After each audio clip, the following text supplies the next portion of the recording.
Jeff Jager has us underway here at the LA Memorial Coliseum. From the 2, it's Mazio Royster from USC, and he slips and is dropped inside the 10. So the Buccaneers will get started first as Craig Erickson will be at the helm. 14 touchdowns, 4th in the NFC, but he has thrown 17 interceptions. The offensive line will have to do a job today. It will be sorely tested by a very good defensive line of the Raiders. Paul Gruber, the leader amongst that group.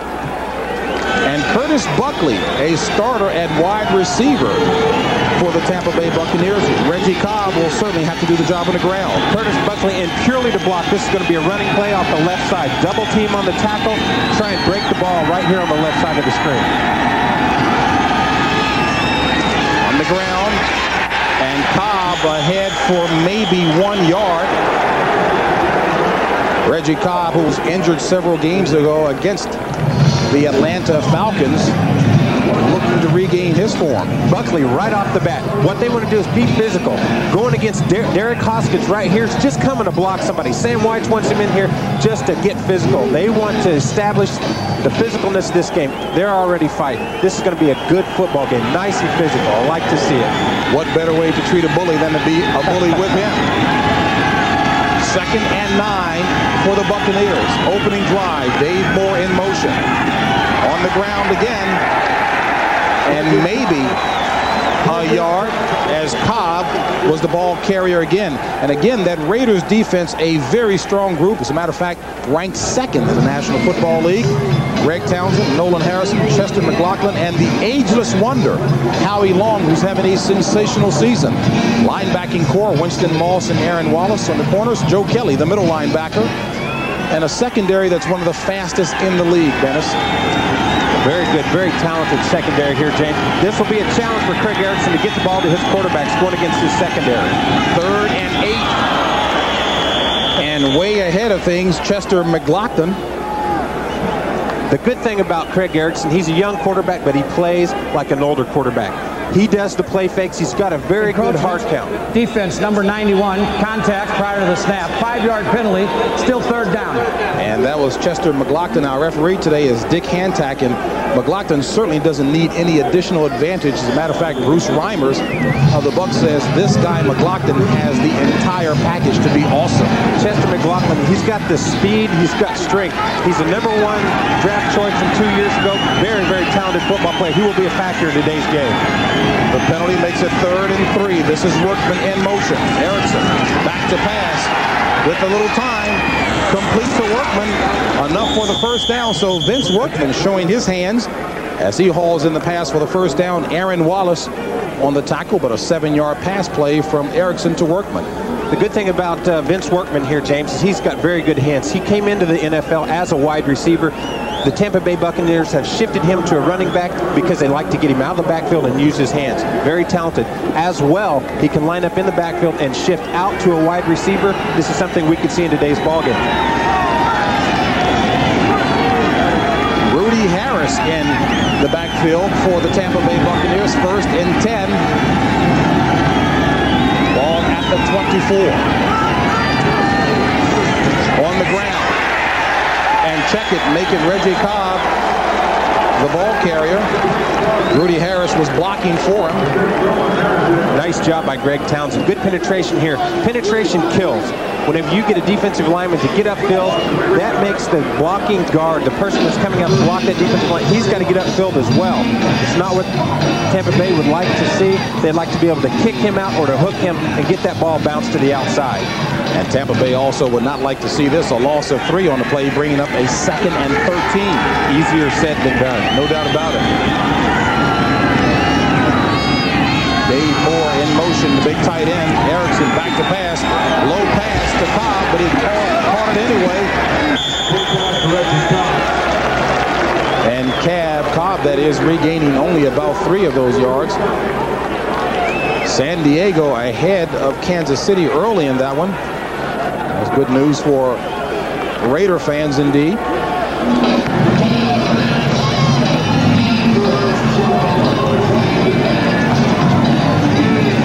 Dennis, a little tough for the Bucs chance to get a little something going right here. Again, this is an important statement drive for the Buccaneers. It's a very important statement. What the Buccaneers need to do is keep the Raiders defense off balance and establish a few things. We'll get to that in a moment. 3rd and 11, Erickson. Flag on the play, but the pass is complete for the first down to the big tight end, Ron Hall. But there is a flag on the play, the near side 25 and the far side 26. Ron Hall in the contest with 19 receptions on the season. If we just go statistically, James, the bet's on the Raiders for picking up that penalty. Offside. Defense lined up in the neutral zone. Penalty is declined. Result of the play, first down. Now, what would make you think that, Bird? Well, the Raiders are a very, very penalized football club. As a matter of fact, they hold the distinction of being the most penalized football club. A lot of teams wouldn't like that, but then again, the Raiders, hey, they probably love it. Sam White wouldn't want that reputation as difficult a challenge as it has been already this season. Cobb and Workman, the backs in the I formation. On first down, play action. Erickson hanging in the pocket, throws it complete for the first down to Hawkins. And there is a flag in the backfield at about the 26. But Erickson showing some poise in the face of that heat, staying with the play. That's a good thing about young Craig Erickson.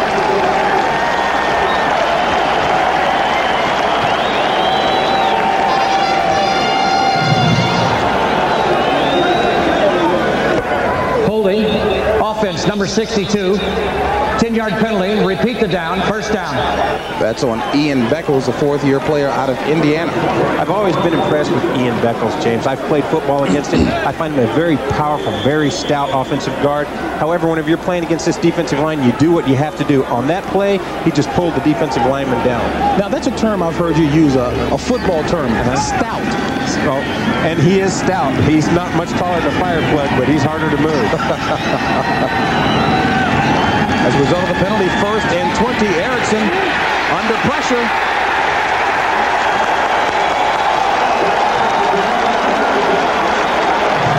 Erickson sacked. Give the credit to Nolan Harrison and Greg Townsend. And a loss of 2 on the play.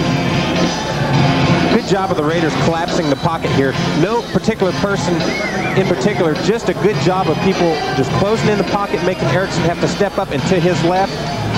Greg Townsend sets there along with Harrison to pick up the garbage sack. 2nd and 21 for the Bucs, who can't get on track from this part of the field on the opening possession. 3 wide receivers for Tampa Bay. And flags on the play as it looked as if Nolan Harrison might have done it on his own. We'll find out whether he was drawn offsides. That'll go against Bruce Reimers. Ah. He jumped. The defensive eye of Dennis Byrd calling that one. I tell you. Oh, gosh. I hate to do it, but sometimes I find myself siding with that defensive line. Now call the offensive lineman.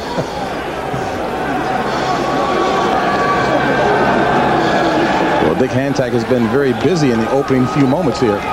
False start. Offense, number 66. 5-yard penalty. Still 2nd down. Yep, your eye is still good.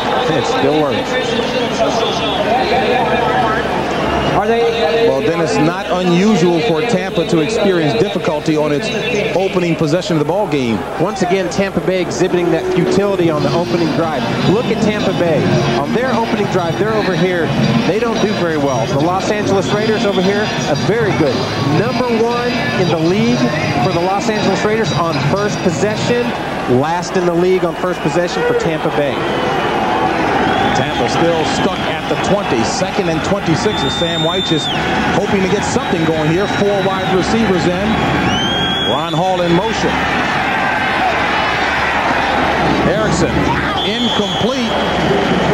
Horace Copeland was the intended receiver, and he was about 4 yards shy as he completed his route 4 yards shy of the first down marker. Defending there, Terry McDaniel, and McDaniel certainly the possessor of very good speed. Terry McDaniel's a fantastic athlete. He's an all-pro. He's an all-pro safety, and it also helps whenever Copeland falls to the ground. Now, watch Horace Copeland at the top of the screen fall down and ruin the timing of the pass. But good recovery on his part.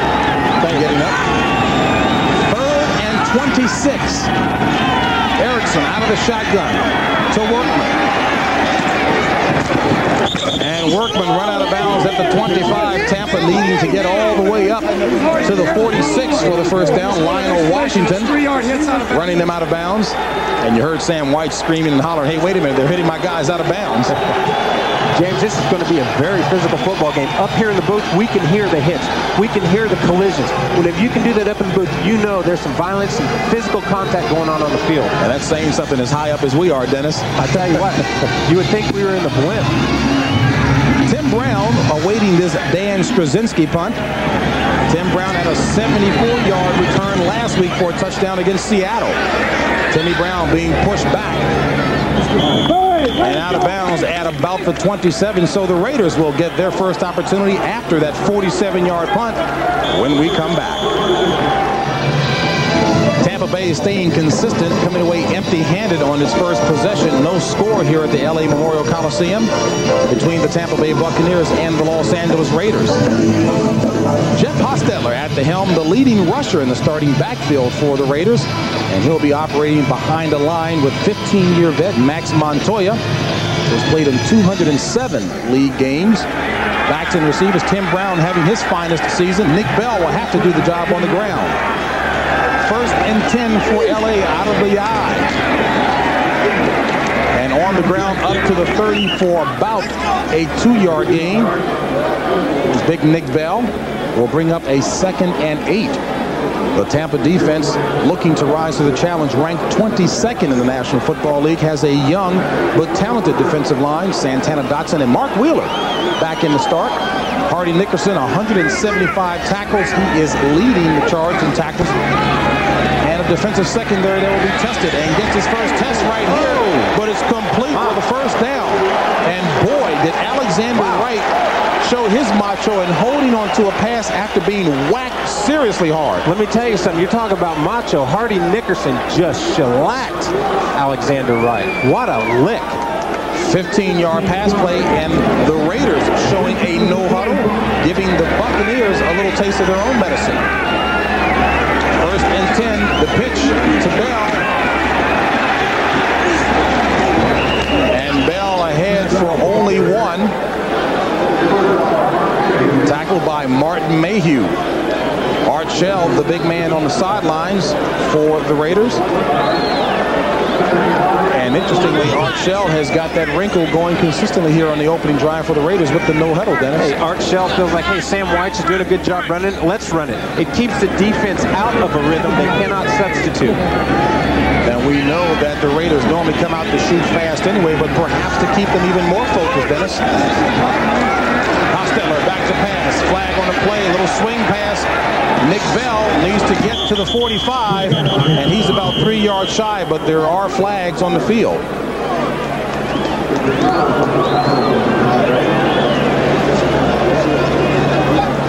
And Sean Price was applying a little pressure that time.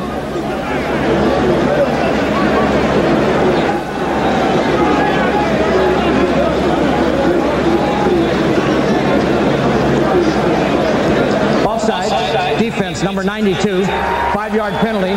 Repeat the down, 2nd down. And maybe a little too much pressure on the part of Sean Price. A little eager, James. Wow. Washington knocked off Atlanta. That puts a damper on Atlanta's playoff hopes. As a matter of fact, the Falcons now on life support as far as the playoffs are concerned. Very interesting day in the AFC. Cleveland's eliminated from playoffs. Hostetler drills it complete to Tim Brown for the first down.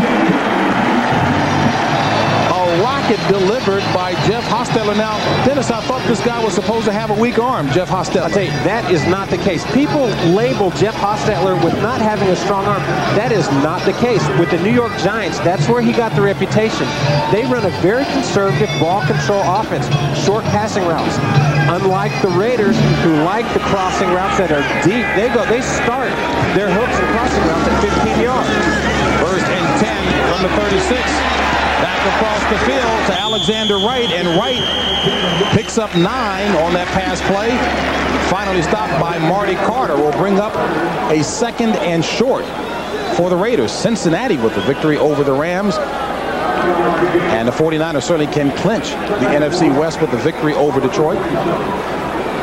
Well, again, what you were talking about, Dennis, before, that unfounded reputation of Jeff Hostetler, he didn't have the talent to go deep in the wide receiving core in New York as well. He neither had the talent nor the offensive scheme to run the deep route. 2nd and 1 for the Raiders. Good protection. Hostetler looking for right and down. Raiders.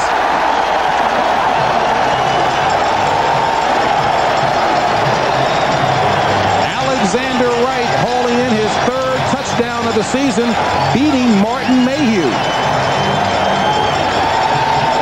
Absolutely undeterred on this entire drive, the Los Angeles Raiders move the ball downfield and get a touchdown.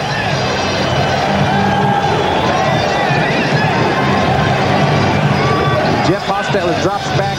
He picks up his first read. Now he goes to his second read, who is Alexander Wright. With that blazing speed, Alexander gets behind the safety. Touchdown. Alexander Wright ran the right route. And Jeff Jager with the point after. Jeff Jager now needing 9 more points to set the scoring record single season for the Raiders, besting George Blanda. You're looking at Alexander Wright, key man for the Raiders in that drive. The Raiders on top 7-zip with 5:20 left in the first quarter. Jeff Hostetler was 4 of 4 for 64 yards. 3 of those receptions went to Alexander Wright. Total of 51 yards and the touchdown. 27-yard pass play. Jager high but short. From the 14 was Mazio Royster, banged out of bounds, shy of the 20, mark it at about the 19. One more look at the touchdown. Alexander Wright in the slot going against Martin Mayhew, the safety. No deception, no trickery. This is just pure speed by Alexander Wright. Take a look at this. Just runs by Martin Mayhew. That's exhibiting that tremendous talent, tremendous speed that the Raiders have. Gets behind the safety, 3 deep, touchdown. And it's amazing when you saw that the corners were off about 10 yards on the Raiders' wide receivers. Very deep. First and 10, Erickson under pressure. Howie Long had him first. Nolan Harrison finished up. 2nd sack of the afternoon suffered by Craig Erickson. And Howie Long showing, as we mentioned at the top, he has somehow found the fountain of youth. What a guy. 13 years in the NFL, just still keeps cranking. Tremendous intensity. James, Coach Art Shell says about Howie Long, he's a tremendous competitor, but what sets him apart, not only his knowledge, is his film studies. He's a guy that spends the extra time. He knows what's going to go on before the play snap. 2nd and 22. Tampa Bay backed up at its 6. On the ground is Cobb, and Cobb has nowhere to go, maybe a couple of yards. And again, we talked about the first possession futility experienced all season by Tampa Bay.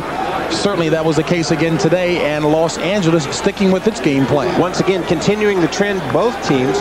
The Los Angeles Raiders, #1 in the NFL on first drives. Once again, Tampa Bay, the last. And it showed through. The Raiders marched all the way downfield.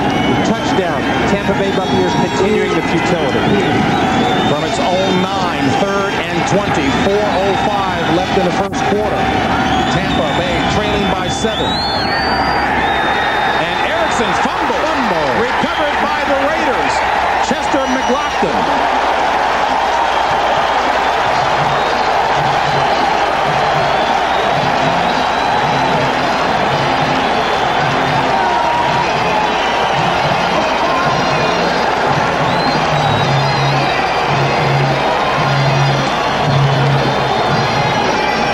A ground view, Greg Townsend coming from the right side, gets around the back.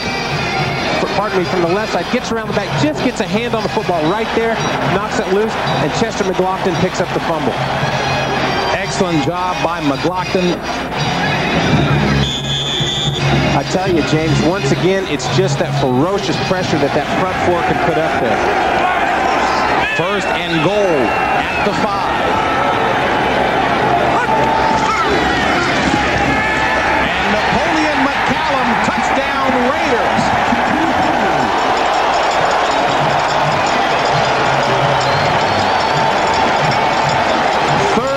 rushing touchdown of the season for Napoleon McCallum, and the right side of that offensive line continuing to do the job. Al Davis obviously very pleased in the early going. Napoleon McCallum's just going to take the ball on a lead off the right-hand side. He's going to read that block there, comes underneath. Napoleon McCallum's going to take the ball underneath. That's just simple, basic football the Raiders have established. McCallum first game back since an appendectomy Thanksgiving, and what a comeback as Jeff Jaeger with his second point after inches closer. One more look at the touchdown from the end zone view. Napoleon McCallum is just going to stretch this defense, then cut the ball back where he sees daylight. Poor tackling by the Tampa Bay Buccaneers. Well, you heard me before the commercial break mention Napoleon McCallum had appendectomy performed November 27th, first game back, and really comes back in strong fashion. Jaeger high and short again, this time to the left. From the 11, it's Mazio Royster, and Royster across the 20 to about the 23-yard line, so it'll be first and 10 from about the 23 for Tampa Bay. Take one more look at the sack coming from the left side of the screen. Will be Greg Townsend right over here. Does a good job. Watch the club back inside. Just throws the offensive tackle out of the way, knocks the ball out. Greg Townsend gets the sack and a forced fumble. Chester McLaughlin picks it up, gets credit for the fumble recovery.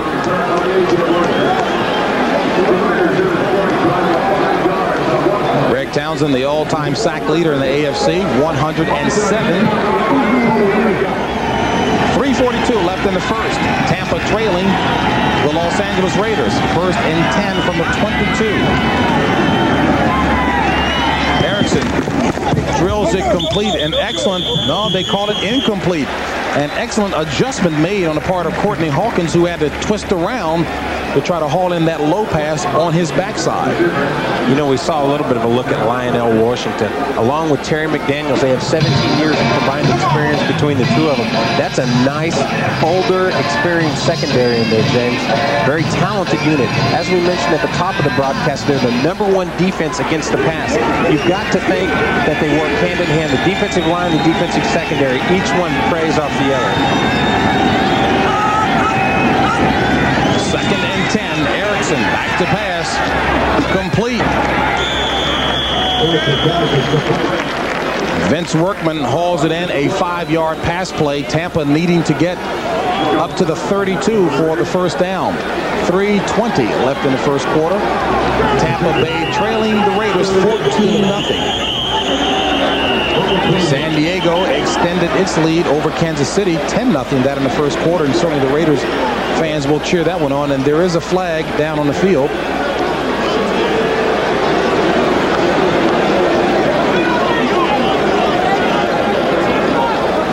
Lionel Washington being tended to on the side, looks like, in the hip area. Prior to the flag, number 52 on the defense had called timeout. The first timeout for the LA.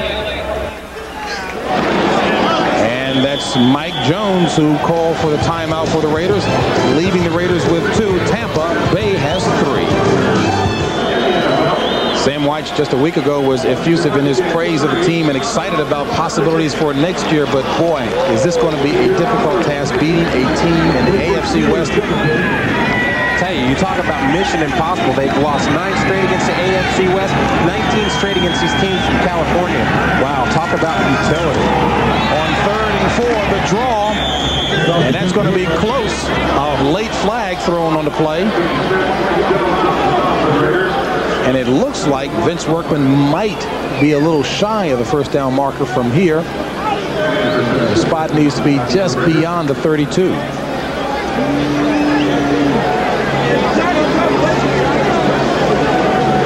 Now what Tampa Bay is doing here, James, they ran a draw play there on a situation that looked like it'd be a pass. Foul. Defense, unnecessary roughness, number 46. 15-yard penalty tacked onto the end of the run. First down. That against Torin Doran, and that sounds like an old Raider penalty.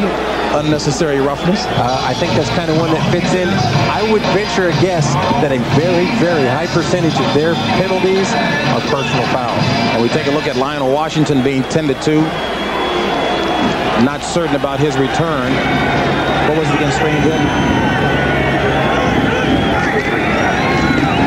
On first down, Reggie Cobb spinning his way down to about the 45 of the Raiders. A 7-yard run by Reggie Cobb. Back to the mission impossible. The Buccaneers have lost 19 straight games on the road against AFC teams. That's unheard of, James. That's something you've got to fix. That whenever you're playing against an AFC football club, you've got to win some of these games. Well, that's certainly symptomatic of the kind of futility that Tampa Bay has experienced over the last 10 seasons, Dennis.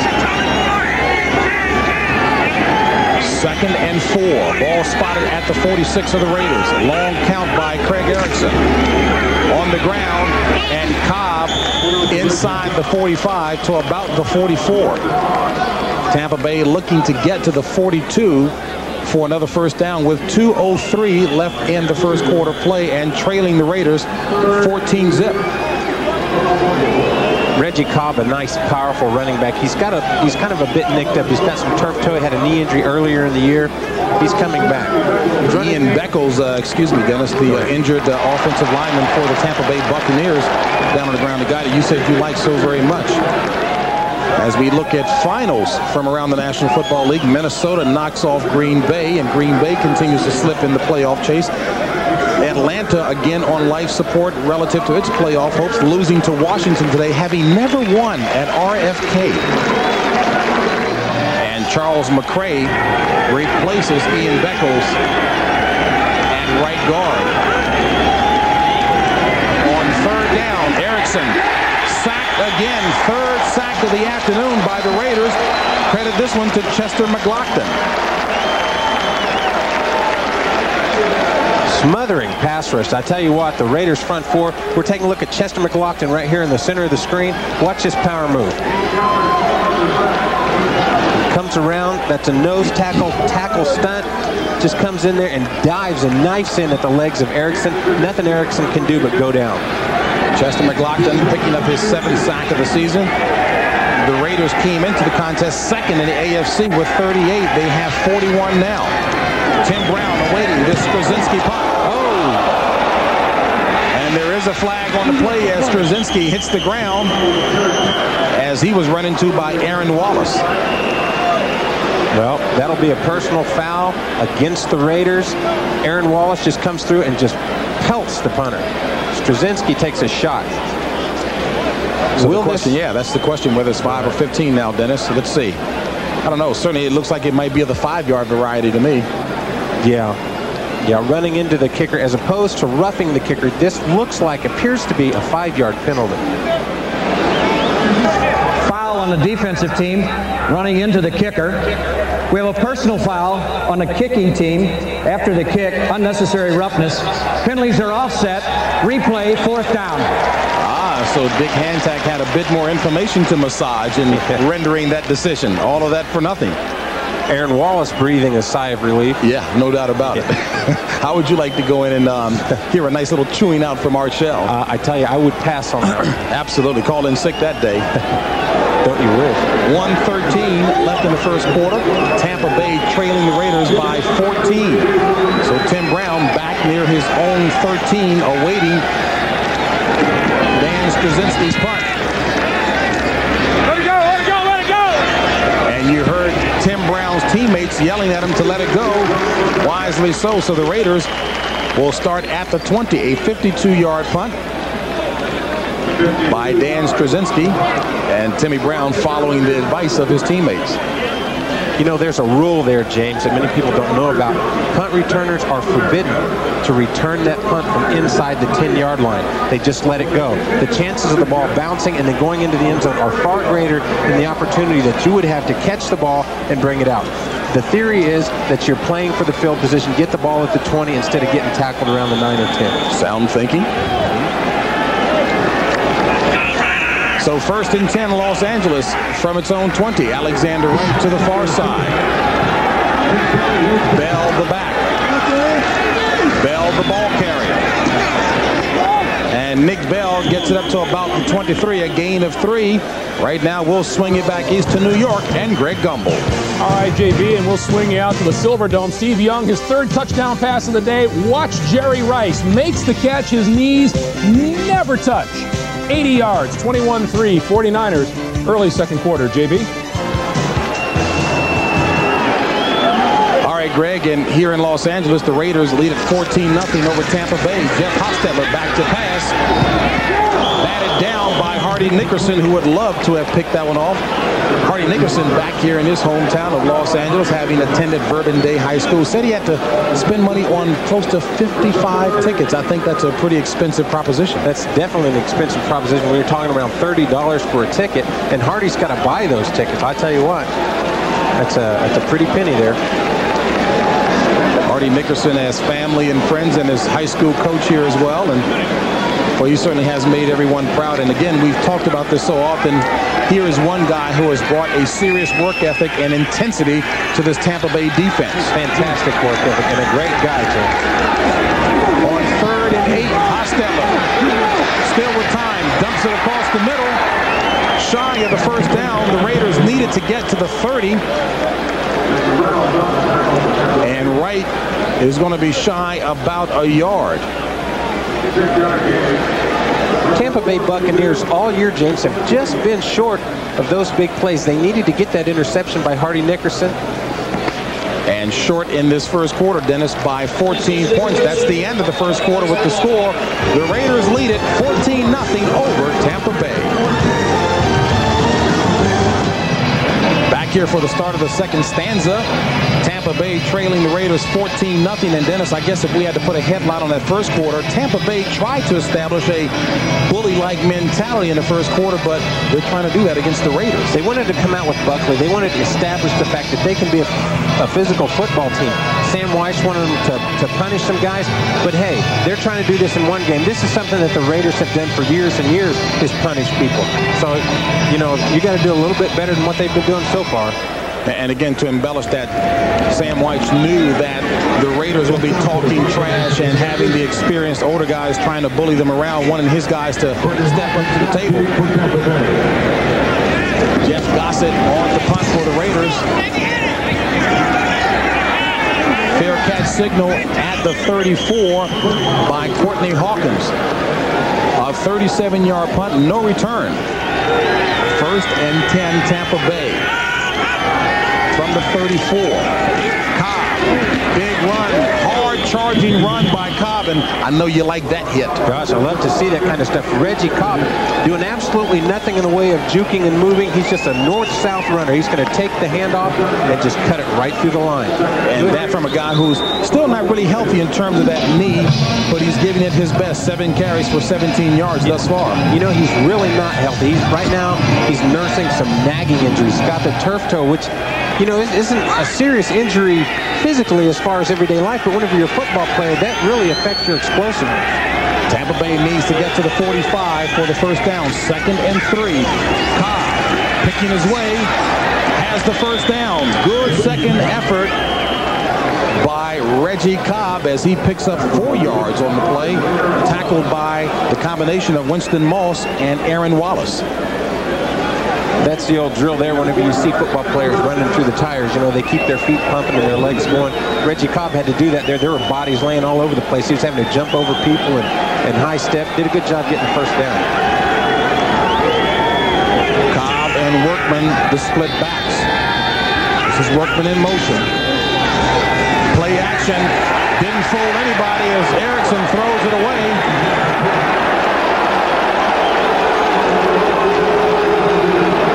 Now, Dennis, I know the rule is if you run outside of the pocket and toss it in the direction where there is no receiver, that's not intentional grounding. But wasn't he still in the pocket there?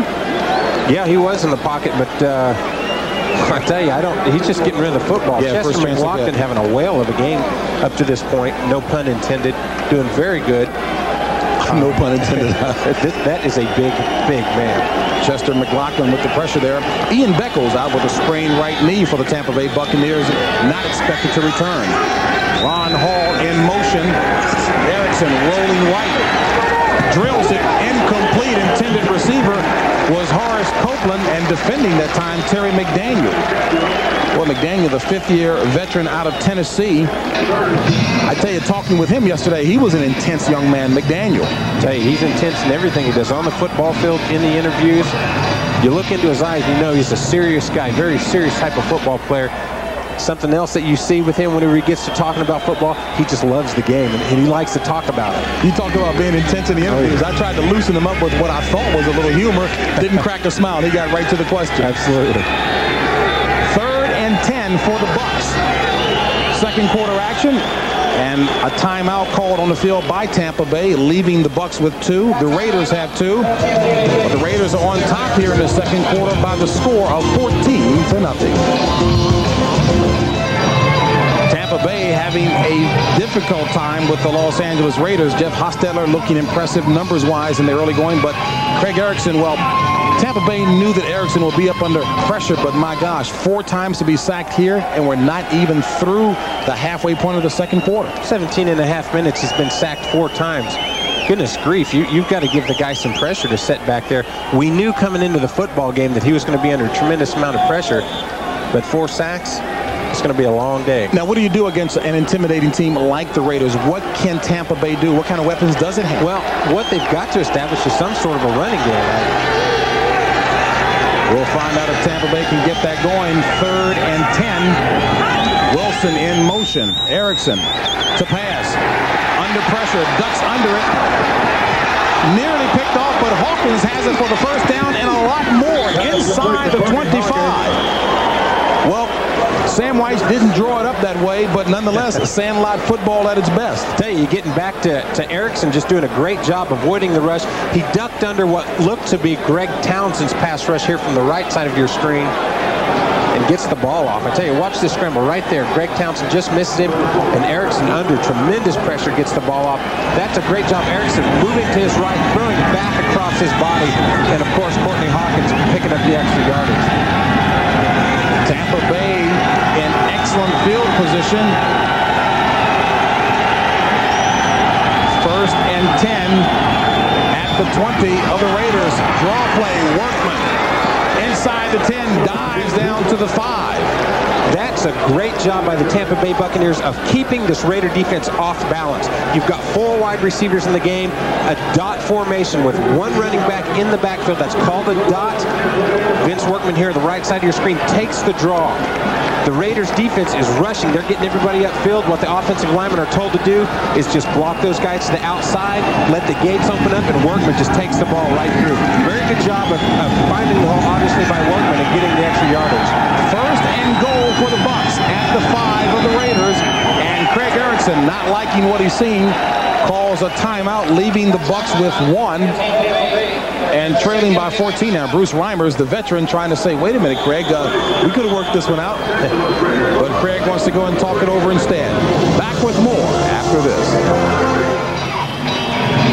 Tampa Bay in excellent position to get on the scoreboard, trailing the Raiders 14-0 here with 11:53 remaining. And I tell you, Sam White's team does a good job once it's inside the 20, but then it has not been there very often, an average of about 1.5 times a contest.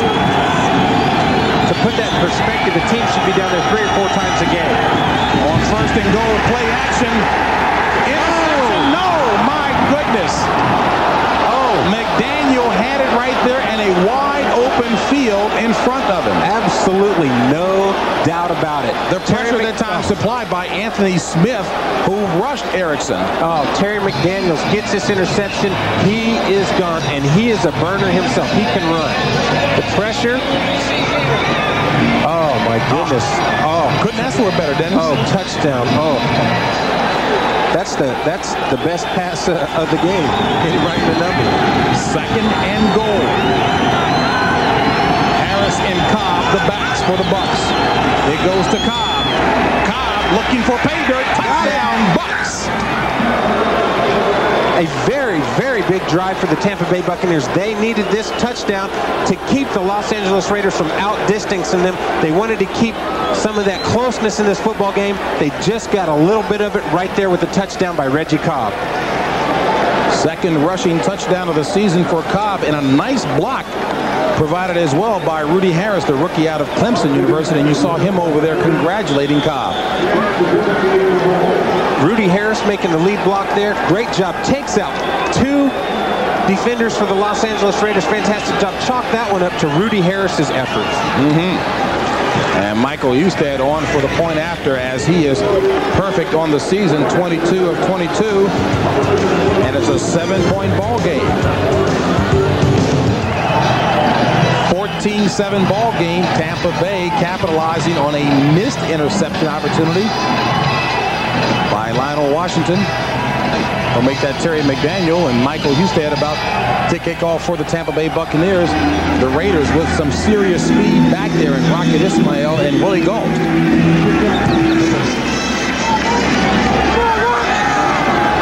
And Rocket 5 yards back will decide to down it and bring it out to the 21st and 10 from the 20 for the Raiders. One more look at the touchdown, James. Bruce Reimers, the left offensive guard, is going to make the kick-out block on Lionel Washington. Rudy Harris is going to make the seal block on the inside on the linebacker and strong safety, and Reggie Cobb's going to take the ball right into the gap for a touchdown. This is very good play calling by coaches, very good schematic plan. Rudy Harris does a great job. He actually takes out 3 defenders. Fantastic job. Reggie Cobb just waltzes into the end zone. Tampa Bay has done the job with the ball, chewing up clock. But the Raiders have capitalized on the turnover and lead it 14-7. Hostetler. Intended receiver was Tim Brown. Marty Carter going for the interception. 11:29 left in the first half of play. Tim Brown's Raiders on top 14-7. Another case, James, of the Los Angeles Raiders relaxing a little bit, letting their guard down. They've had problems with that the entire season. Since the opening game, they've won all their games by no more than a total of 5 points. And Art Shell indicated that, Dennis, when he said our team cannot handle prosperity during the game when we're up. Come on, Nick. On the ground, Nick Bell. And the big back ahead for maybe 2 yards as a horde of orange and white is there for the stop. Floyd Peters doing his best to get that defense fired up, and you've always liked Floyd Peters as a defensive guru. I always have liked him. I ran his defensive system under his assistant at the New York Jets. Of course, Pete Carroll was the defensive coordinator for the Jets, but it's the same system. I've always liked it. You go on the premise that you take the front 4 guys, he calls them his horses, and you just stunt gap, you get those guys moving and get them to create havoc. Don't sit on the line of scrimmage and read. And he's doing a very good job of it here with the talent that he has at Tampa Bay. With the emphasis on creating havoc. 3rd and 8, Hostetler. Trying to escape, does not. Hanging on for dear life, Ricky Reynolds, who picks up his first sack of the season. So Ricky Reynolds hanging in there, wasn't about to let that cowboy go. Hey, speaking of Floyd Peters and his defenses, it keeps Jeff Hostetler on his heels. What they did on this play, take a look here, is you drop the tackles out of the screen. The defensive tackles drop out. That takes Jeff Hostetler's first read off, and you get the guy on the blitz from the outside with the cornerback. Great defensive call. Reynolds' hustle pays off, and Jeff Gossett has to come on to punt for the Raiders. Courtney Hawkins back awaiting. Hawkins at the last second signal for the fair catch and does so at the 36. A 43-yard punt. Decent hang time of 4.2.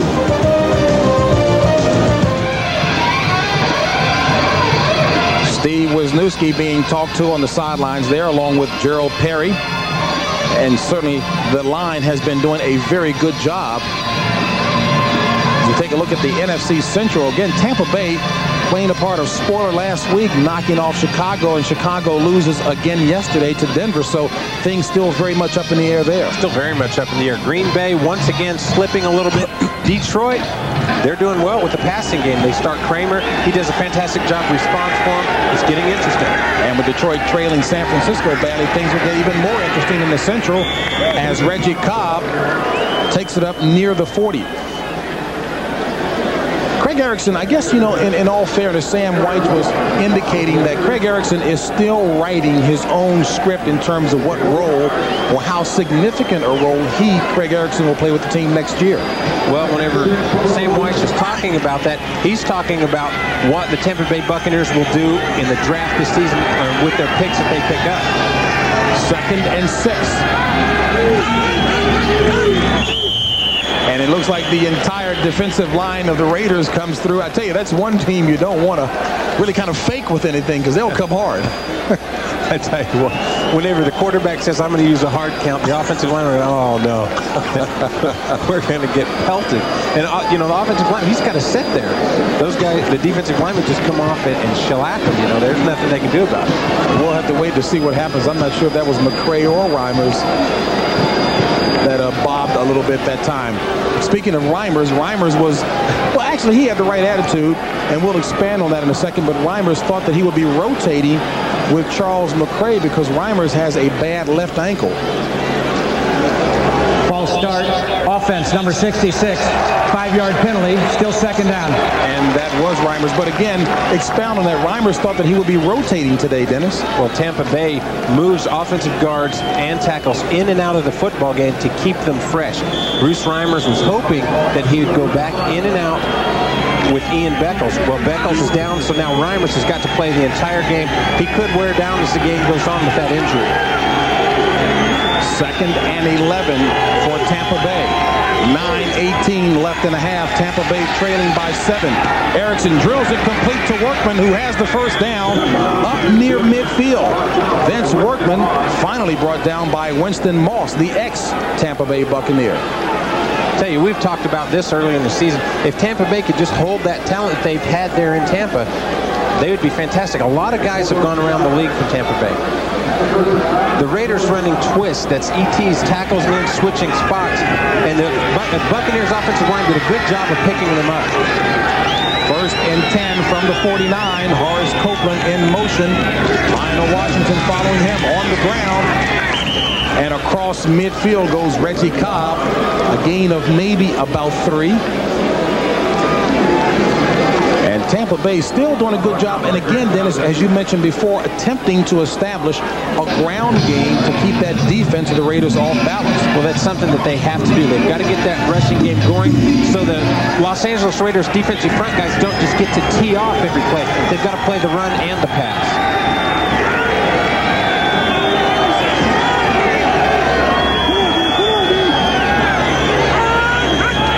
On 2nd and 7, Cobb nowhere to go as Howie Long right there to greet him.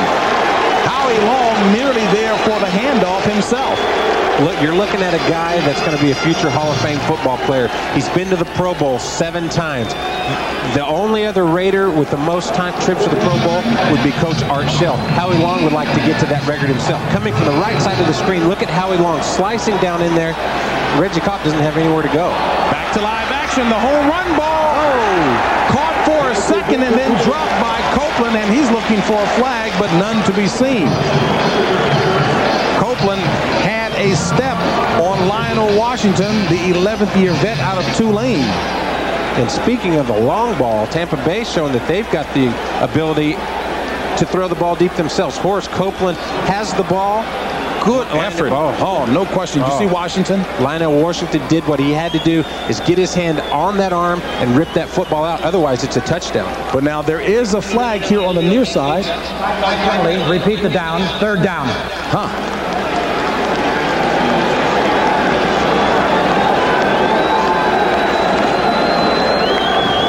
And it appeared as if I couldn't quite hear him. Too many men on the field for the Raiders.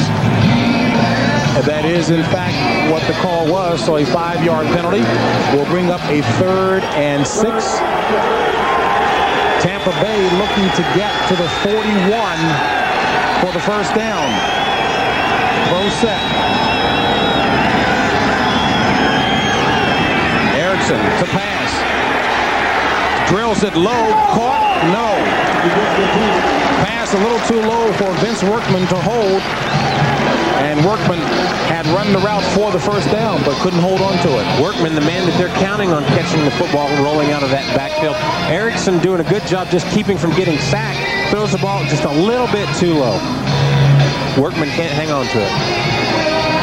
So Dan Straczynski will come on for his third punt of the afternoon. 7:25 left in the first half. Tampa Bay trailing 14-7. Tim Brown, the dangerous Tim Brown, back at his own 13. Nice job by Straczynski high. And Tim Brown has to signal for the fair catch at the 24. So it'll be 1st and 10 for the Raiders at their own 24. A 24-yard punt. But the most important thing, a 4.6 hang time. So we take a look at scores from earlier. Boy, Miami just has problems with Buffalo at home in Miami. I tell you, that's traditionally they've just not been able to beat Buffalo whenever they're at home. Buffalo, however, you got to give them credit. Everybody's talking about how the Bills are slipping, how they're slipping, but they're still beating people. They're still winning good football games. And the Oilers clinched the AFC Central Division with that victory over Pittsburgh. Oilers are for real 9 straight victories, and New England picking up a win. 1st and 10 on the ground. Come on, Randy. Come on now. And Randy Jordan was the ball carrier that time, the rookie out of North Carolina. Coming into the game, Tampa Bay was very pleased to know that Greg Robinson, the outstanding rookie back for the Raiders, would not be playing because he has really put up some very impressive numbers in short duty this season. Greg Robinson coming in before his injury. He was the leading rookie rusher of all AFC running backs. Of course, the Raiders running game slowed a little bit by that loss. Napoleon McCallum just now coming back boosts that a little bit. Gain of only a yard, 2nd and 9. Hostetler with time, complete for the first down. James Jett up near midfield. The rookie out of West Virginia. You know, folks talk about Alexander Wright being the NFL's fastest man. They say this guy, Jett, could take that title any day. They say James Jett is the fastest guy, hands down, on this football club, which makes it a pretty good bet that he's the fastest guy in the NFL. Something that the Raiders haven't done yet, they haven't run a lot of the seam routes, a lot of the streak routes on the outside, getting up the sidelines. I would expect to see a little bit more of that from here on out. Out of the I formation, play action, Hostetler with time, complete to Ethan Horton. And Horton, who has a birthday today, 31 years of age, hauls in an 8-yard pass from Jeff Hostetler. Speaking of those long routes, that was Jeff Hostetler's first choice, was to he looked to the right sideline to pick up the deep ball. It wasn't there, so he checked it down to Horton. 5:35 and counting left in the first half. Raiders marching, ball at the 44 of Tampa Bay. 2nd and 2. The pitch to Jordan. And Jordan looks to be very close. We'll see where the spot is.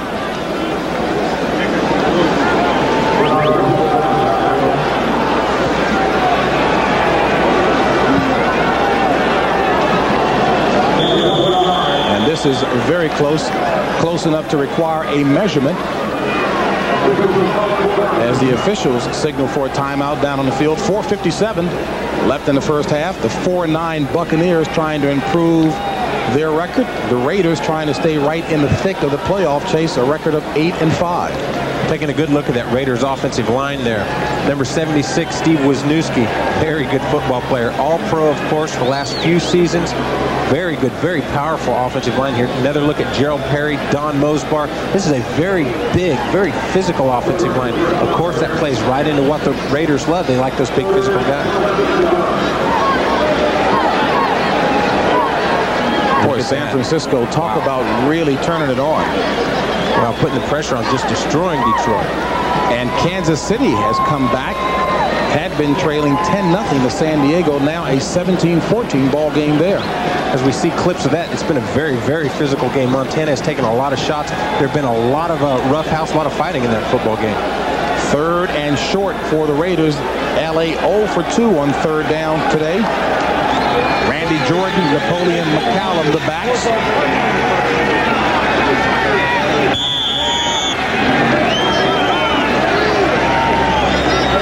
McCallum, the tailback in the eye. 3rd and 1, call it. McCallum, the ball carrier, has the first down, and there is a flag on the play.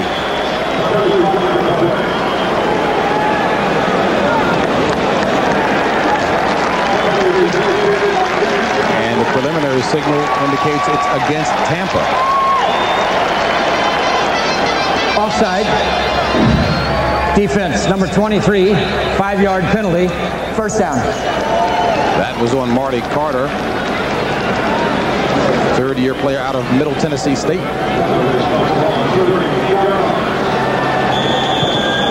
Our offsides is right here.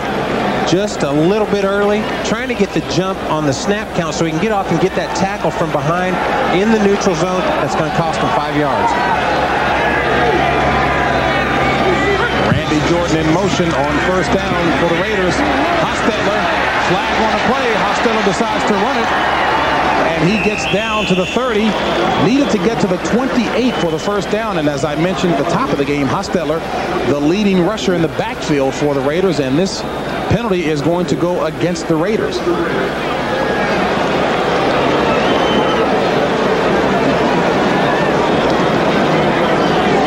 Holding.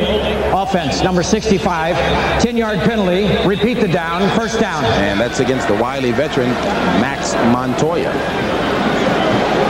And again, Dennis would just make the point, coming into the contest today, the Raiders significantly ahead of everyone in terms of number of penalties and yardage. 1,000 yards. Wow. 1,000 yards.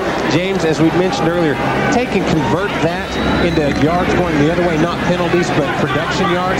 It'd be a totally different story. You'd have more points on the board if you didn't have so many penalties. Jet to the near side, 1st and 20 for the Raiders. Ball at the 48 of Tampa Bay. Nowhere. Nice read of that play. Give the credit to Bernard Wilson, first-year player out of Tennessee State, who stayed with that one. A loss of 2 on the play. And again, Dennis, we talked about Tampa Bay being ranked 22nd in defense, but some pretty good young talent there that Floyd Peters is molding. Some very good young talent. The defensive line is a very good asset to this football team. Wilson, coming on, is a very good football player. He's been nicked up, beat up a little bit, but a very good football player. They're glad to have him back in the lineup. He's playing very well for them, as he just showed. 2nd and 22. Hostetler drilling it deep, complete. And about 4 yards shy of the first down marker, but Rocket Ismail hauls it in. People make the point that Jeff Hostetler does not have a powerful arm. That's a very powerful throw. Look at this, a frozen rope, and watch the leap on the catch. Rocket just going up. Look at that. Wow, what a vertical. Talk about an athlete. Took a couple of good lifts. Yeah, no kidding. By the way. Including Nickerson coming in at the head, but Ismail certainly braced himself. An 18-yard pass play brings up a 3rd and 4. Ball spotted at the 32 of Tampa Bay. Hostetler, good protection this time. Nice. No flag on the play. Ball intended for Ethan Horton, and Roger Jones did a nice job of defending on that one.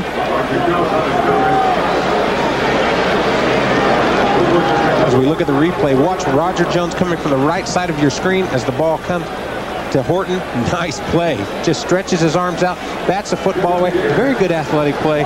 Very nice keeping his head, knowing what he's got to do. So Jeff Jager comes on to attempt a field goal. Jeff Gossett holding. This will be a 50-yard field goal attempt. Longest this season, a 53-yarder. Low snap. And it's good. Jeff Jager knocks in a 50-yarder. Give a lot of credit to Jeff Gossett to actually get the handle on that low snap and position it right. Now, here's the kick. Jeff Jager does a very good job. Watch his left foot, the plant foot. Nice plant there. Comes to very powerful kick. That's his 30th field goal of the season. That's a record for Jeff Jager. Single season, that's right, and he's only 5 points away now for setting a new single-season scoring record. And again, that would eclipse the legendary Mr. Blanda. 2:32 left in the first half. Los Angeles Raiders on top 17-7. Well, Tampa Bay doing its best to try to stay competitive here, not let the Raiders get too far ahead. You know, I got to tell you, the thing that Tampa Bay is doing is they're fighting. They're showing that they've got some spunk. They're not going to let themselves be pushed around.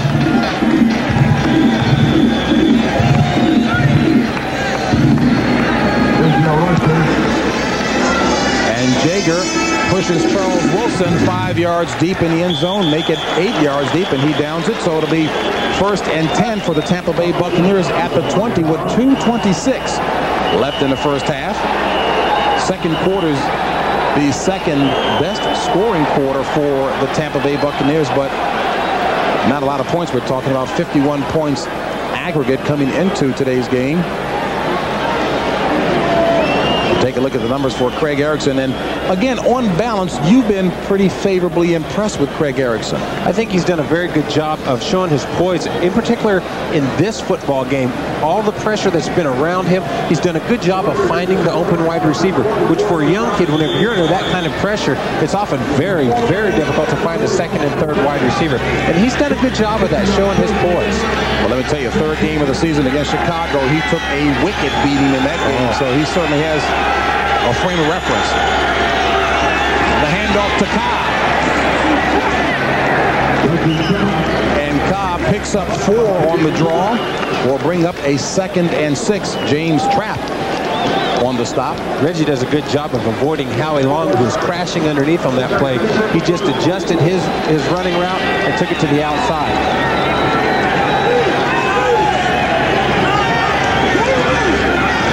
Back to pass on 2nd down. A low pass again. Intended receiver was Vince Workman. And again, Erickson plagued with low throws to Mr. Workman. As we are at the 2-minute warning of the first half. Raiders leading Tampa Bay 17-7. 1:50 left in the first half. Tampa Bay trailing 17-7. And Craig Erickson, we talked about that last incomplete low throw to Vince Workman. He's been under some serious pressure today. Well, James, he's taken more sacks and more hurries on the ball than he's made completions. 7. There it is. Yeah. And number 7 is operating out of the shotgun. 1 timeout left in the first half here for Tampa Bay. 2 for the Raiders. On 3rd and 6, Erickson. Complete. There is a flag on the far side, 28. The intended receiver was Charles Wilson.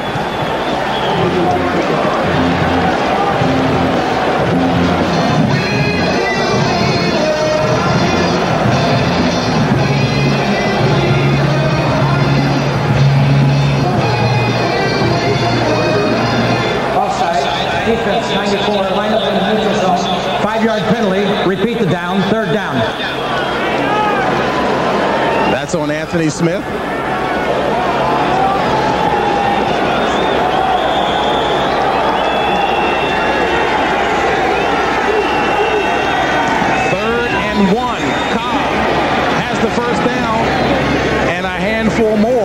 As Cobb finally stopped by Aaron Wallace, a gain of 6 on the play, 140 and counting left here in the first half of play. You know, Dennis, we talked about the nicks and bruises that Reggie Cobb has and Nickerson, but again, that's expected around this time of the year. Well, you play so many football games, those things are going to happen to you. You just got to deal with it and take care of your body when you can. Erickson. Oh! Whoa, what a play! Caught by Courtney Hawkins. Now, will they allow it, or was it down? Wow, Derek Hoskins nearly had the interception, but Hawkins came up with it. Will they give him credit for it? The Raiders once again failing to capitalize on the opportunities for interceptions. Hits Derek Hoskins right in the hands. Courtney Hawkins, a great presence of mind to come and catch a football. Oh, that's a catch. That is a catch. But there is a flag, a late flag in the backfield of Tampa Bay. All that excitement for naught. And there was a holding call on Tampa. Boy, what a great highlight play, but all for naught. It was fun anyways. Yeah, that it was. No question. 1:13 left in a half. Tampa Bay trailing 17-7. 4 wides. Charles Wilson in motion. On 1st and 20 on the ground. And a good run by Mazio Royster, who takes it up to the 32, regaining about 6. Tampa Bay needs to get to the 45 for a first down. Once again, Tampa Bay in an attempt.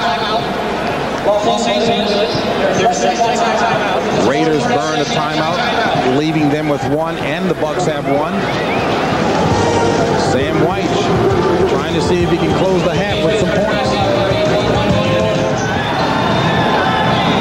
17-7 ball game, 1:04 left in the first half. Both teams 1 timeout apiece remaining. Ball is spotted at the 31 of Tampa.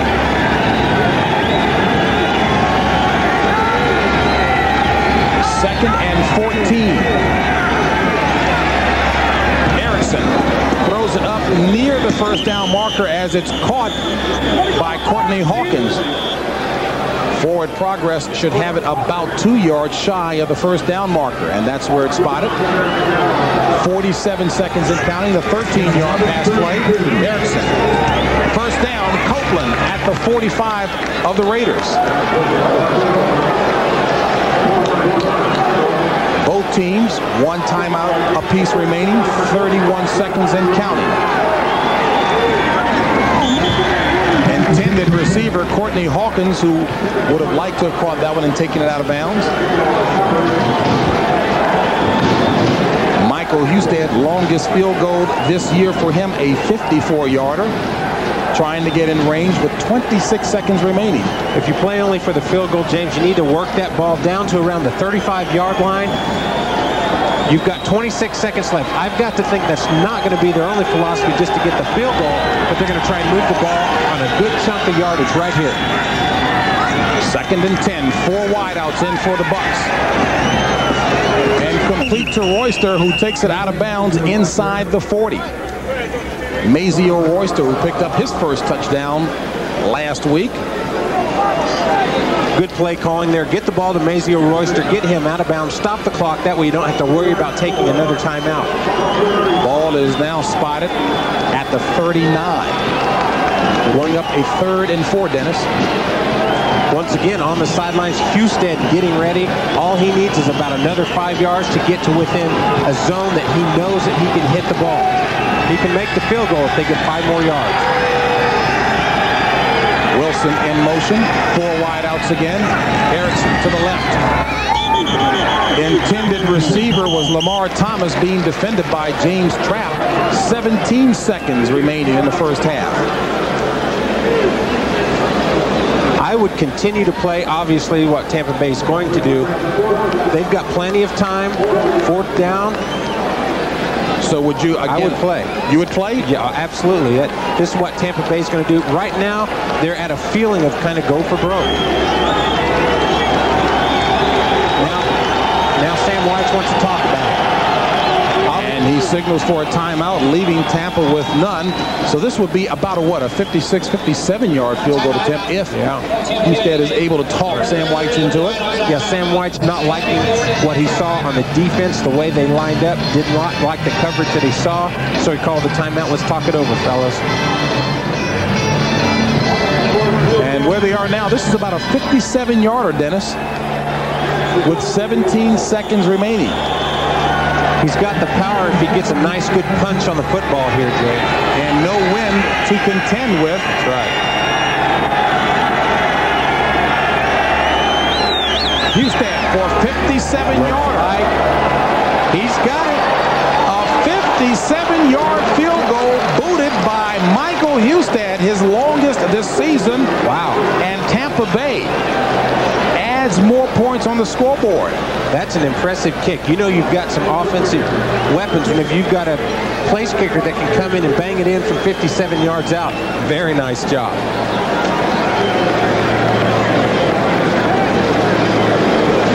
Now we take a wide shot of the kick.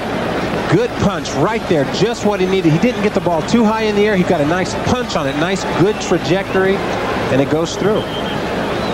Well, Michael Husted won the argument on the sidelines, convincing the staff to allow him to try it, and boots a 57-yarder. Wow.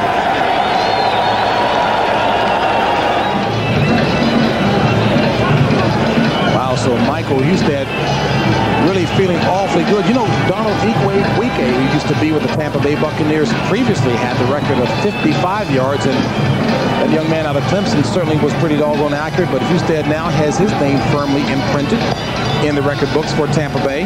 Much like the imprint that he left on the football to get that 57 No doubt about it. Obviously have to make use of a different ball now. Wow. Yeah, he's feeling it. Rocket Ismail will down it. 10 seconds remaining in the first half, and the Raiders, a little pushing and shoving going on out there on the field. Demetrius DeBose, and they're throwing some punches. Well, again, we talked about Tampa Bay trying to establish a little territorial right, if you will, at the top of the game, and they're not backing down. They're certainly not backing down. You like to see that from a football team like this. Tampa Bay Buccaneers coming in, trying to establish with the Raiders, hey, we're not going to be pushed around today. We're going to fight back. We're going to initiate some of that. That being evidenced by Buckley on the opening play. He's a special teams player. What he does is block. He's not even a wide receiver, just to knock people around. Greg and Terry coming up at halftime to bring you up to date on all the scores and highlights around the National Football League. That'll be coming up at the end of the first half here. And as we wrap up what was a pretty good half indeed, that's the end of the first half, and the Raiders leading Tampa Bay by a touchdown, 17-10. Greg and Terry up next. 17-10, the Raiders lead the Tampa Bay Buccaneers as we get set to start the third quarter of action here at the LA Memorial Coliseum.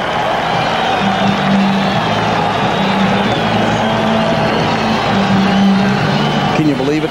LA Raiders only 11 yards on the ground. Boy, do they miss the young man Robinson. Nick Bell only 7 yards, 4 carries, 7 yards. And Tampa Bay 22nd in the league against the rush. So, boy, that certainly isn't speaking well of the Raiders' ground game.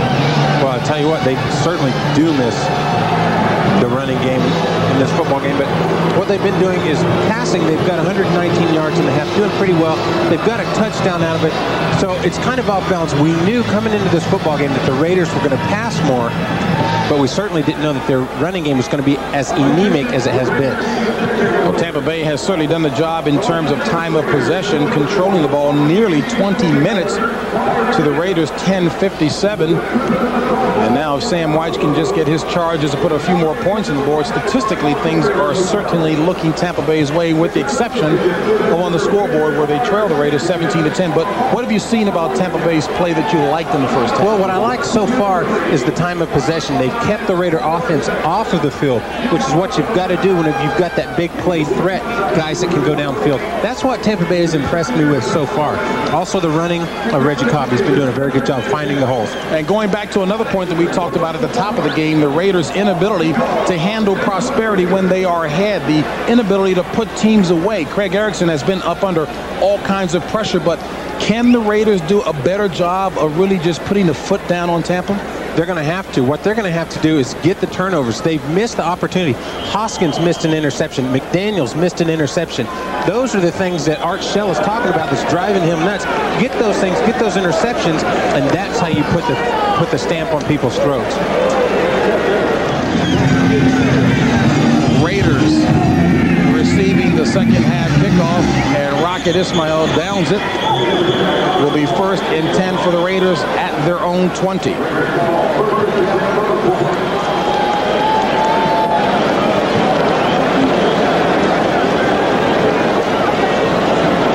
Jeff Hostetler had himself a very decent first half indeed. 8 of 11 for 119 yards, 1 touchdown.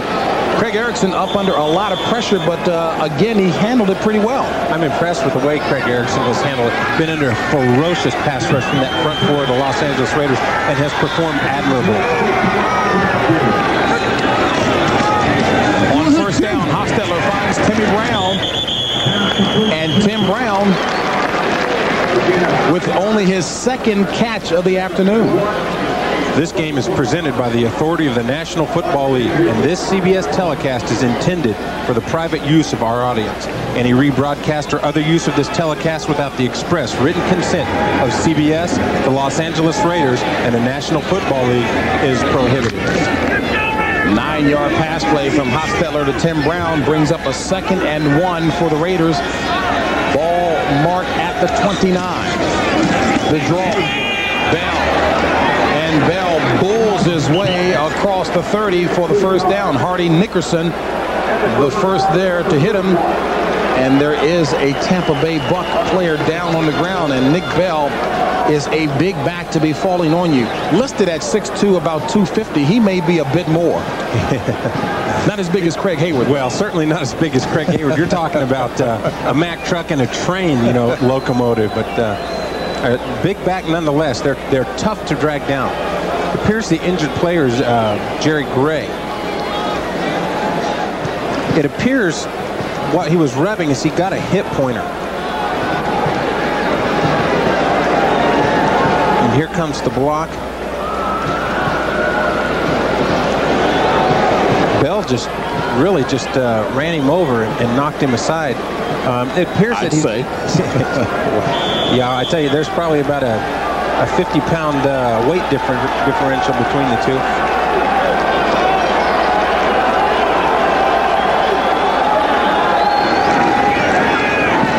First down, Hostetler under pressure. Santana Dotson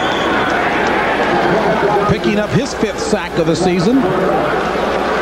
And Santana Dotson is certainly the possessor of an awful lot of skills, and Floyd Peters would like to see him display it consistently. I'll tell you, from inside the left tackle there, Santana Dotson he's a very, very talented football player. He was, of course, the defensive rookie of the year last year. Very, very talented football player. And comes from some good bloodlines. Alphonse Dotson, of course, who played for the Raiders. It's now a 2nd and 17. Ball is spotted at the 24. Hostetler with time drills it complete to Alexander Wright. And Wright tackled by Marty Carter and Jimmy Williams. Or make that Nickerson. There's Jimmy Williams down up underneath. Hardy Nickerson, a very active linebacker all over the field. That's what makes him such a plus in this Tampa Bay defense. He's a very intelligent football player as well, which goes good for an inside linebacker. He's very smart. He knows what teams are going to do and how they're going to try and attack that defensive secondary. I like to see that pursuit that Hardy Nickerson has. 3rd and 8 from the 33. 12:44 left in the 3rd. Raiders on top, 17-10. Hostetler dumps it to Ethan Horton, and Horton rumbles his way up. We'll see where the spot is, but it looks like he may be about 6 inches shy, but looks like he gets a pretty favorable spot here. Mark Wheeler finally hustled him down. That looked like a very good spot there, Dennis. Very good spot. Once again, the Tampa Bay Buccaneers doing a good job of confusing Jeff Hostetler. They drop the 2 inside tackles out again, which takes the first reader away from Hostetler, and all he has left is to dump the ball off to Ethan Horton. Ethan does a good job of just getting upfield. We're going to take a look at the spot right now. It appears he's just short, about 6 inches short of the first down. Still short, but on that replay that we saw, his elbow with the ball actually hit just at the 40. So either way, he still came up with a very favorable spot. That's correct. But not enough for the first down, obviously. So Jeff Gossett comes on for the Raiders to punt it away, and standing back at his own 19 is Courtney Hawkins of the Tampa Bay Buccaneers. Believe it or not, that's an important boost for this Tampa Bay football club, to have the defense make the stand there and not allow the first down and the drive to continue by the Raiders. Hawkins averaging 11.5 yards per punt return, his longest a 35-yarder.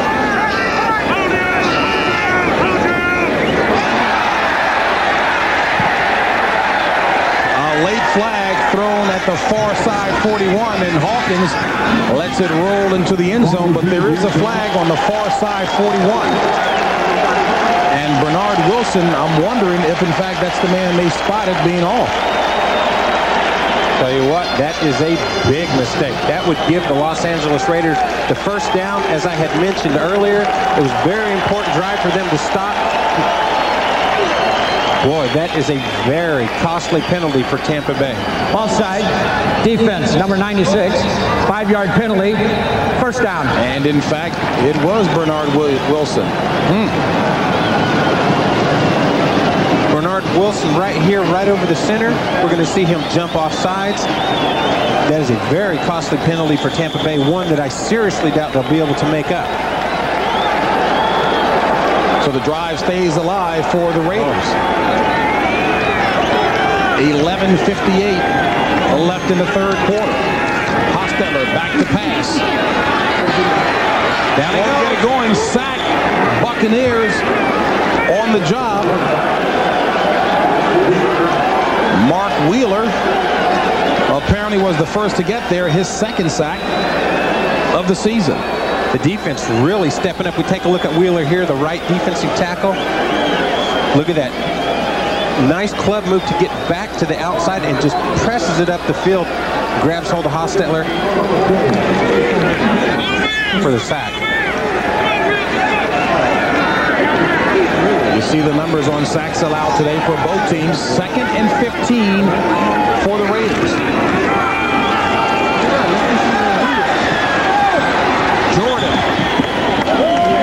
Randy Jordan with the ball carry, but there is a flag in the middle of the field at about the 44.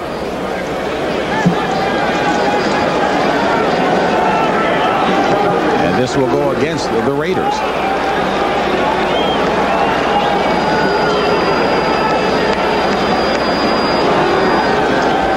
With this running game, Jeff, of the Los Angeles Raiders, the Tampa Bay Buccaneers are doing a good job spreading it to the sidelines, making them get horizontal yardage, which of course doesn't count. Offense, number 88, 10-yard penalty. Repeat the down. Second down. You know, I can't help but tease with you because I know you played so often with Jeff Lagerman, but is my hair as long as Jeff's? You're not as handsome as Jeff is, James. I've never been accused of being handsome, rest assured. Guys, 2nd and 25 for the Raiders. 3 wide receivers.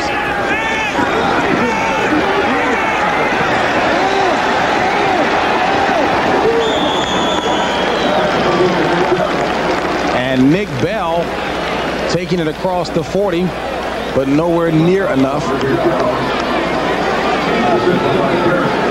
13 yards regained on the play. Will bring up a 3rd and 12. LA Memorial Coliseum here in Los Angeles, California, the site of today's contest between the playoff hopeful Raiders and the Tampa Bay Buccaneers. Raiders on top 17-10, 10:33 left in the third quarter of play. James Brown along with Dennis Byrd. Hostetler, a lot of time short of the first down marker by about 7 yards. Ethan Horton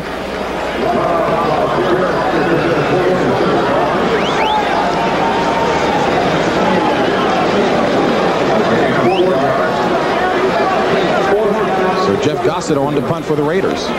Take a look at this. Tampa Bay defense does a good job of being physical in here. Watch these bumps, just getting in there, taking that speed away from these guys. That was Roger Jones getting a nice bump on the wide receiver there. That's what Tampa Bay has to do. Once again, the Tampa Bay defense rises to the occasion, stops the Raiders, and forces them to punt the ball. Gossett to punt. Hawkins back.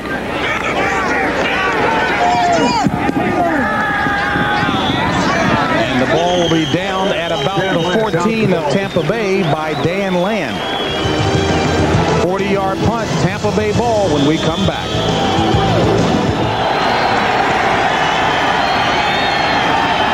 First and 10, Tampa Bay from its own 14 on the ground. Cobb, Reggie Cobb across the 20 to about the 21. A gain of 7 by Reggie Cobb will bring up a 2nd and 3.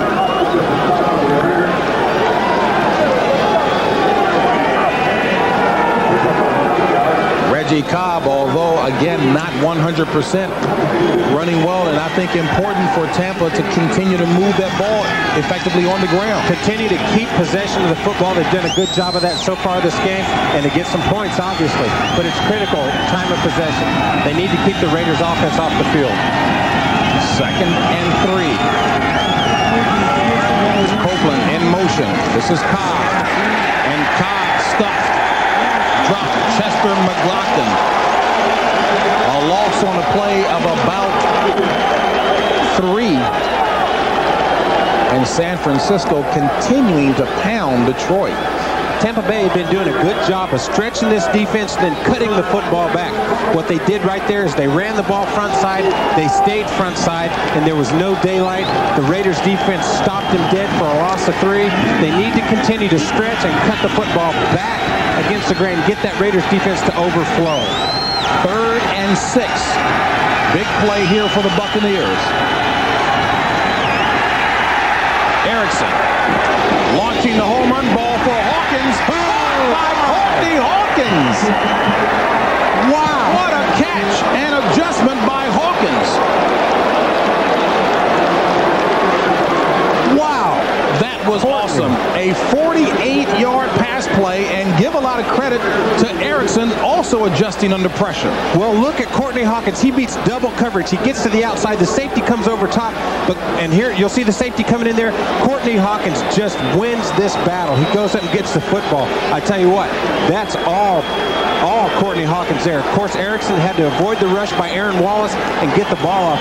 But goodness, give Courtney Hawkins a credit. A wonderful, wonderful big play. Out battling Eddie Anderson and Lionel Washington. Cobb. Wow. No go for Cobb. A loss of about 1 on the play there. We'll call it 2. The Raiders defense just stringing that ball out. Howie Long coming up in there and just laying the wood to Reggie Cobb. What a shot. And a little help from Joe Kelly as well.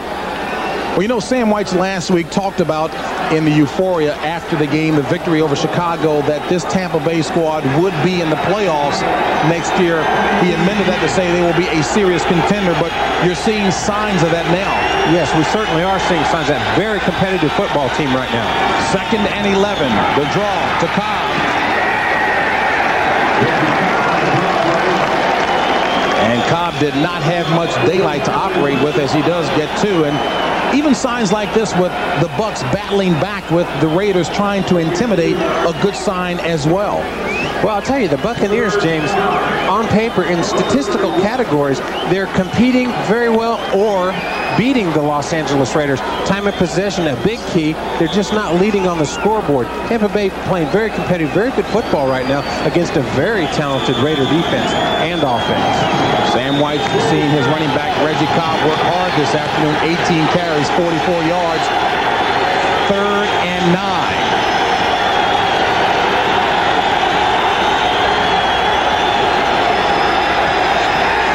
Erickson looking for Copeland, incomplete. Terry McDaniel. I'm sure Copeland heard the hoof of McDaniel right on top of him. So Michael Husted will come on to attempt the field goal. The rookie out of Virginia has a career best already of 57 yards. This will be a 49-yard field goal attempt by Michael Husted. Straczynski, the holder.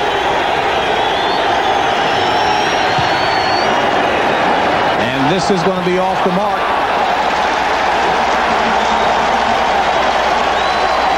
Michael Husted, no good on the 49-yarder. Still a 17-10 Raiders lead. 17-10 ball game, and Dennis Bird, you mentioned very crucial points that Tampa could have put on the board. Tampa Bay and came up short on that 49-yard field goal attempt. Well, you know, as it is, a touchdown only ties the football game. The Raiders, if they move the ball, kick the field goal, it makes it very difficult for the Buccaneers to make up those points. Randy Jordan, the ball carrier for the Raiders. And what initially looked as if it was going to wind up being a loss on that play, Randy Jordan runs hard and picks up 1 yard on the play.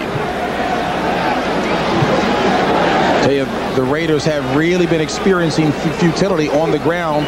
14 yards rushing. Wow, 10 yards in the first quarter, only 1 yard in the second quarter, 3 thus far in the third quarter with 6:05 left in the third. You talk about that dominating front for the Raiders. I'll tell you what, this has been a dominating front for the Buccaneers. On 2nd and 9, Ethan Horton catches it, but he's about 2 yards shy of the first down marker. Well, the futility on the ground for the Raiders certainly coincided with the injury to their outstanding rookie out of Northeast Louisiana, Greg Robinson, there. Before being sidelined, he was the leading rusher of all rookies in the AFC. You see the numbers there, 591 yards. Very talented young running back. Very good moves along with explosive power. He's 5'10", 205 pounds. A very good running back. He's something that the Raiders need in this backfield right now. Something that they're not quite getting the production out of that running backfield that they would like to have. And Jeff Hostetler signals for a timeout on 3rd and 1 for the Raiders. Raiders are 0 for 5 on 3rd down conversions. Hostetler wants to talk it over. We take a look at Floyd Peters, the defensive coordinator for the Buccaneers, just telling his defensive people, keep the pressure on, let's keep it going. They're playing very good defensive football, and he doesn't want them to let up. He's got to tell them, put the pressure on. You got to get these guys stopped, get that offense back on the field. He understands the importance of this 3rd and 1 situation. Raiders 0 for 5 on 3rd down conversions on a play action. And Hostetler overthrows the intended receiver, James Jett. Joe King back with Ricky Reynolds on the coverage. Wouldn't you think that's kind of hard to do, James? Yeah, no kidding. Overthrow James Jett. And a little behind him. Well, Hostetler will be the first to tell you that this is certainly the most talent he's ever worked with in the wide receiving corps. As we take a look at Al Davis, the owner of the Raiders. And that's why you see the most talent. Al Davis, he'll take anybody that can run under a 4.140. And for that matter, he'll take anybody with a prison record to play on his football team. He likes him aggressive. Jeff Gossett punting from his own 30. Courtney Hawkins will field it at the 13. Hawkins looking for an opening and gets it back to about the 20. Dan Land, who has been very active in special teams play with the tackle, 47-yard punt.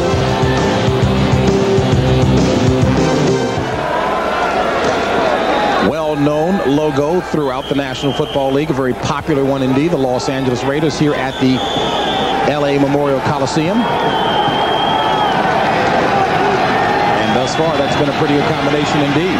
17-10, Raiders lead at 4:59 left in the third.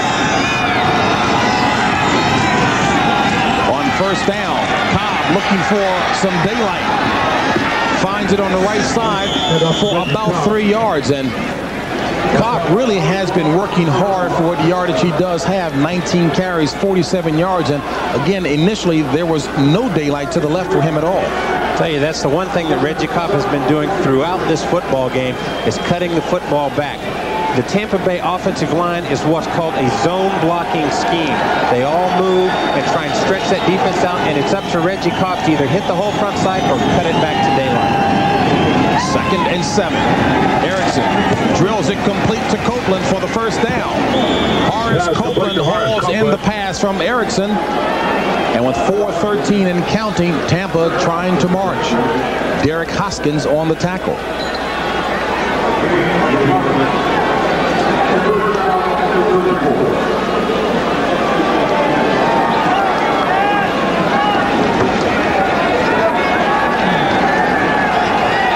Ball spotted at the 35, 1st and 10 out of the I formation for Tampa Bay.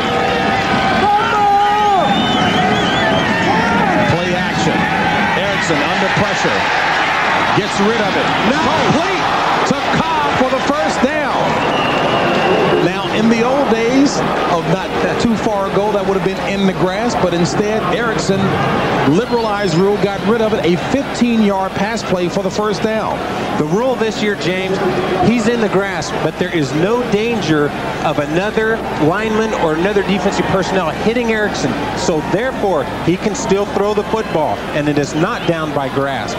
Reggie Cobb, great job catching the football, but let me tell you, this young kid, Craig Erickson, fantastic job of keeping his poise and getting the football to Reggie Cobb. You don't think Willie Broughton is upset about that rule? I'm sure he is.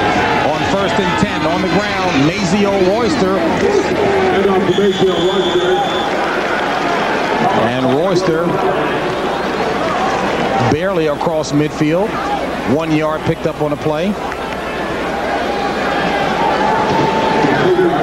Royster certainly looking for a big afternoon. He would like nothing better than to show well back in his old stomping ground. Second-year player out of USC. Of course, he had his first touchdown last week against the Chicago Bears, Mazio Royster. A good, very talented young running back. You saw the numbers there, how the game has changed. Tampa Bay doing a nice job in the total yards department. But Nolan Harrison doing a better job in roping and yanking Mazio Royster back. Royster took offense to that, and again, you like the spunk. But then again, I don't know if I'm going to get a remark out of you, an ex-defensive player. I'm sure you really like what Nolan Harrison did defensively. Tell you what, Nolan Harrison does a good job just overpowering, getting upfield. That's the one thing this Raider defense does so well, is get upfield and disrupt plays. He just strangleholds Mazio Royster right there and just says, get back here. 3rd and 11. Erickson to Workman, and Workman tried to get up near the first down marker, run out of bounds about 3 yards shy. And whose helmet was ripped off that time? Is that still Royster going at it? Royster and Harrison still going at it, as Anthony Smith, the big right end for the Raiders, tried to talk to Royster and calm him down.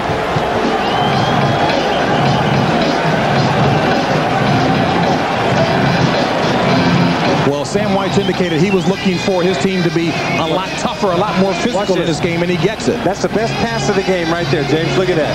That's got to be about a 40-yard shot put. And what we don't see also is how Royster is doing his best to get over there, but you can see Anthony Smith saying, hey, look here, man. Please, this guy's crazy. Leave him alone. I assure you, a man that big, I would not be chasing him without a helmet. I wouldn't chase him with a helmet. Dan Straczynski's punt. Fair caught by Tim Brown at the 13. 1:14 left in the third. Back with more after this. And we're back with the California version of the Los Angeles Raiders Santa Claus. The LA Raiders on top of the Tampa Bay Buccaneers. 1:14 left to play in the third quarter. Sam White's understandably upset, Dennis, because we talked about that last sequence there with the helmet of Royster being thrown, but the no call was probably a bad call. That's probably the biggest thing about that. Nolan Harrison throwing the helmet, that goes right along the lines of taunting, unsportsmanlike conduct. I tell you, that should have been a penalty. 1st and 10 for the Raiders, and Bell finally hit by Marty Carter. A gain of 2 on a play will bring up a 2nd and 8, and Tampa Bay's secondary will be operating without Jerry Gray, who was out with a groin injury, and Martin Mayhew as well is out with a strained hip. So Tampa Bay's secondary will really be tested here. And again, coming into the game, Sam White was looking to try to contain the Raiders and that speedy wide receiving core from big plays. I assure you, the Raiders coaching staff knows exactly about that loss of the 2 starting defensive backs. And as a matter of fact, here we go. On 2nd and 8, a flag on the play as Tim Brown catches it and takes it up to about the 23. And I'm wondering if that flag, Hostetler is indicating us against the Tampa Bay Buccaneers.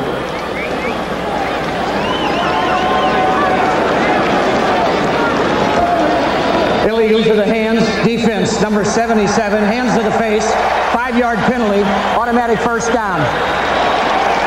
That against Mark Wheeler, the second-year player out of Texas A&M.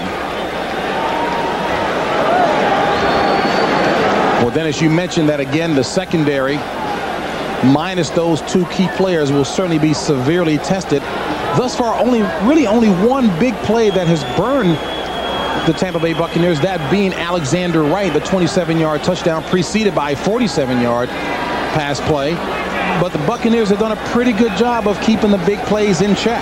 In this game and in the 3 games prior to this football game, they've done a real good job of not allowing the big play.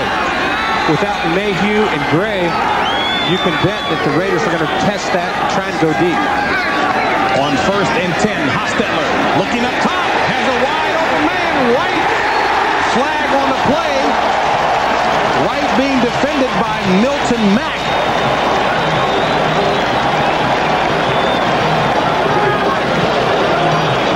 And there is a flag on the play, a 48-yard pass play, but we'll await the result.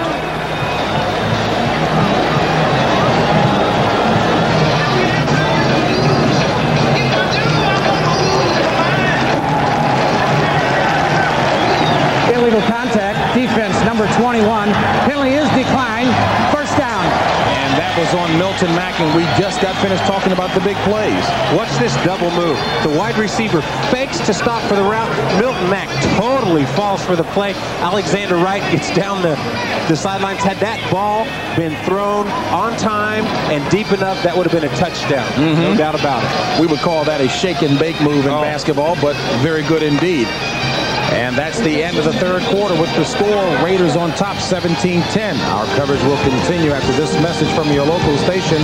You're watching the NFL on CBS. Final 15 minutes of the contest upcoming. Raiders on top, 17-10. As we take a look at some of the receivers who have burned Tampa Bay's secondary, and very elite group indeed. You are talking about the elitist group. Sharp, Carter, Rice. Wow, you're talking Rising. You're talking about a fantastic group. Alexander Wright with 6 catches for 114 yards thus far. Hostetler drills it complete. Nice haul in with a horde of white shirts around Tim Brown. And Tim Brown was telling us yesterday he has absolutely no problems going across the middle. That a 12-yard haul in for a first down. You know, he actually likes going over the middle, does a very good job.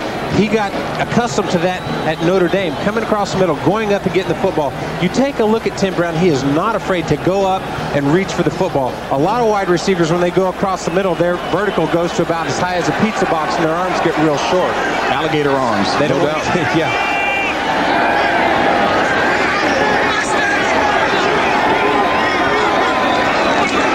On first down, McCallum inside the 25 to about the 24. Ethan Horton doing a nice job of blocking along the way.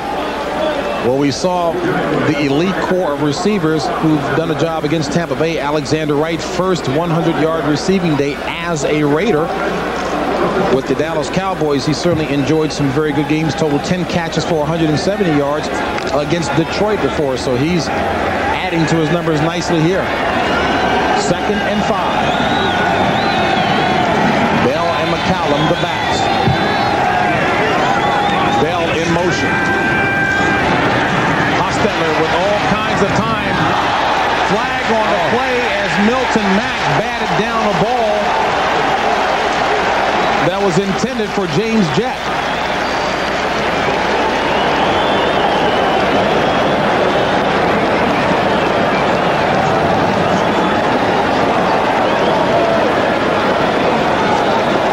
Holding.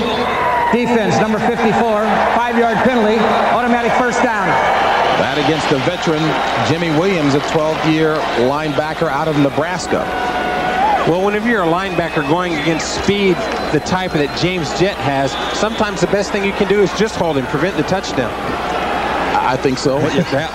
They'll take the penalty instead of the 7 points.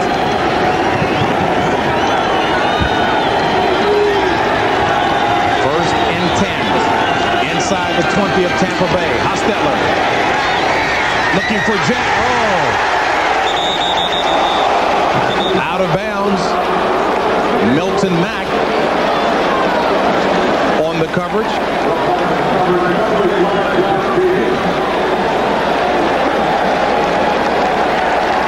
James Jett, regardless whether he would have had 2 feet in, he wasn't even close. He didn't have possession of the football. A valiant effort by James Jett of really laying his body out to make the catch. Just not enough. Boy, great sequence there. Mack right there as well. Good effort on James Jett's part. Good effort on Mack's part, just staying step for step with Jett. That's a tough route to defend, especially when you have that kind of speed, James, that fade route. And you better believe that Milton Mack was pleased to know that he had the end line, the out-of-bounds line as a defender helping him.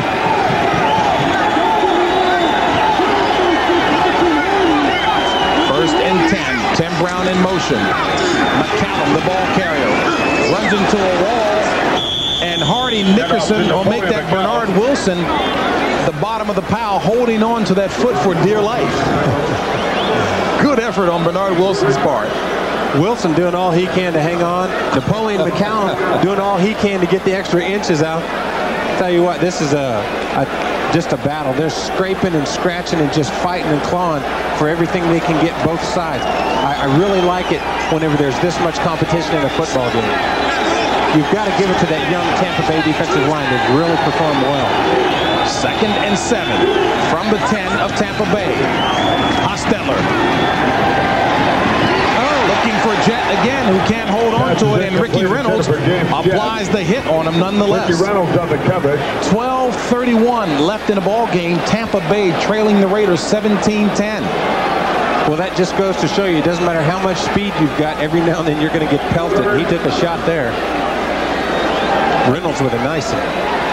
Again, the Raiders with a record of 8-5, one of 8 teams fighting for 6 playoff spots in the AFC, cannot afford a loss in its remaining games. Tampa Bay with a record of 4-9, looking for respectability. 3rd and 7.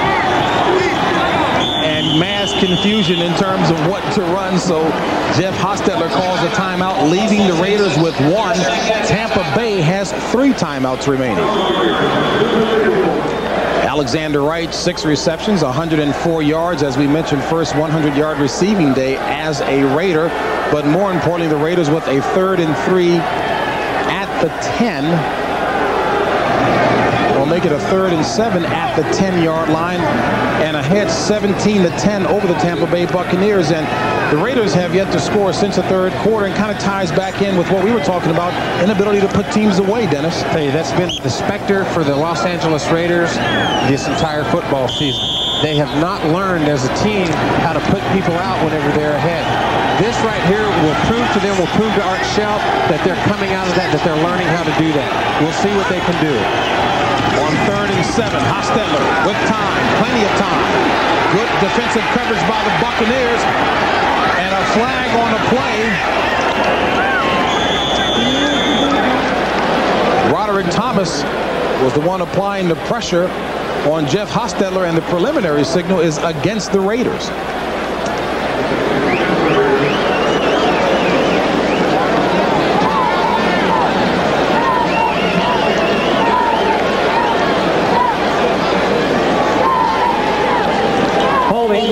Offense, number 68. Penalty is declined. 4th down. That against Bruce Wilkerson.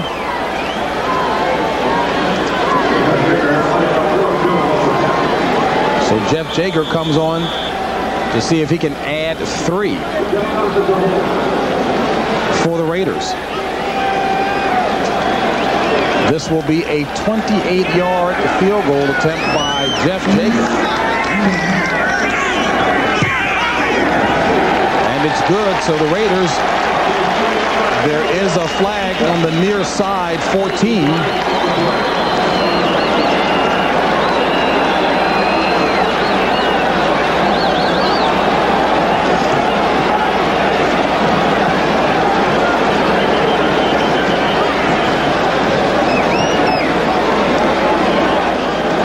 Holding, offense, number 88, 10-yard penalty.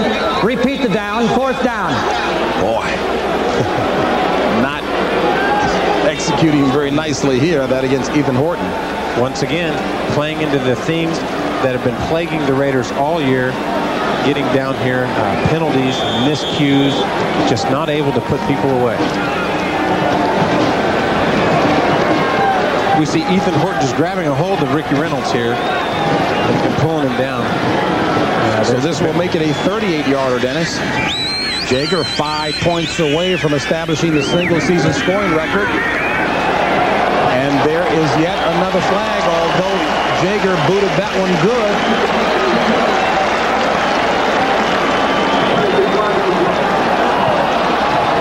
Yes, there is flag at the 19. Holding. Defense, number 70. 5-yard penalty. First down.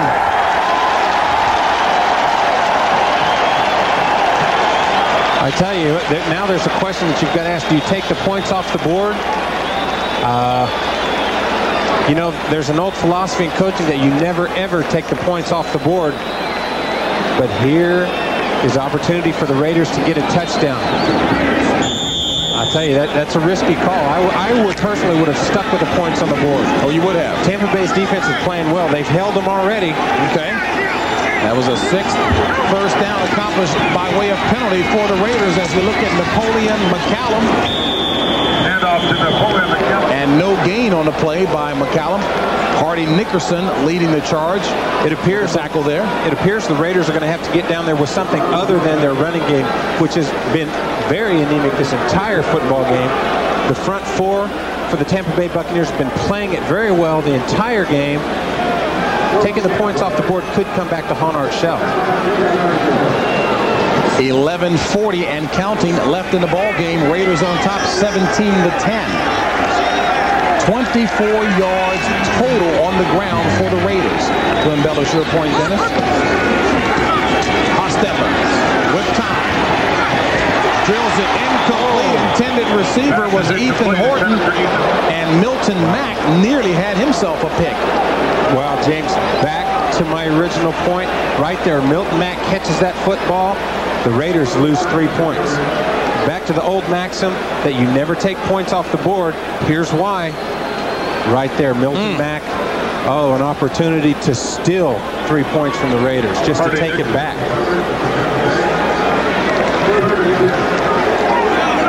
3rd and 10, ball at the 15. Hostetler, 16 of 23 for 220 yards. Raiders 0 for 7 third down conversions. Incomplete. Nice defensive job by Ricky Reynolds, who got a hand in there. Intended receiver was Tim Brown. 11:16 left in the ball game. Tampa Bay trailing by 7. Reynolds just gets a hand in here on Tim Brown. Does a good job being patient, not pass interference against Tim Brown, but just coming over the top. Nice little athletic move to knock the football away. Good job. And yet again, Jaeger will attempt a field goal. This one will be for 33. And another flag on the play. Wow.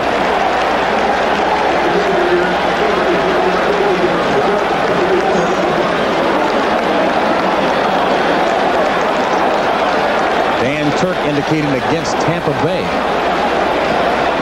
Offside. Defense, number 29. Running into the kicker. Defense, number 29. Penalty is declined. Field goal is good. So the points will stand here. The points will stand here. And it will be assessed on the kickoff.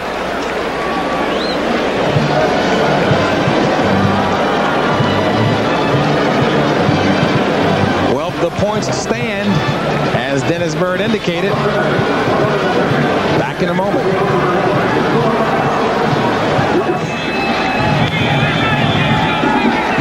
Back to live action. 11-11 left in the ball game. Tampa Bay trailing the Raiders 20-10.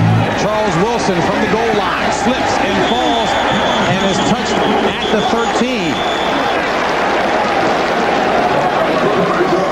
First and 10 from the 13 for the Bucks. Dave Moore in motion. McLaughlin across the line and flags on the play.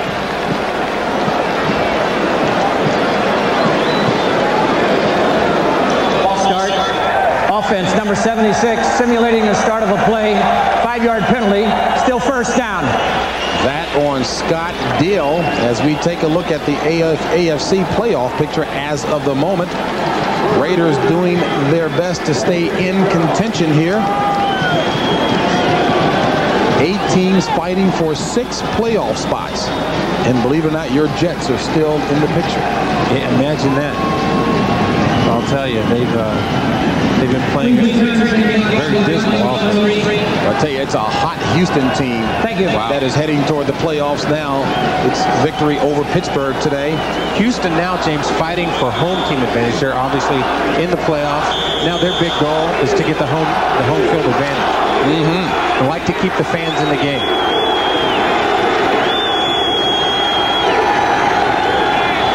First and 15 from the 8.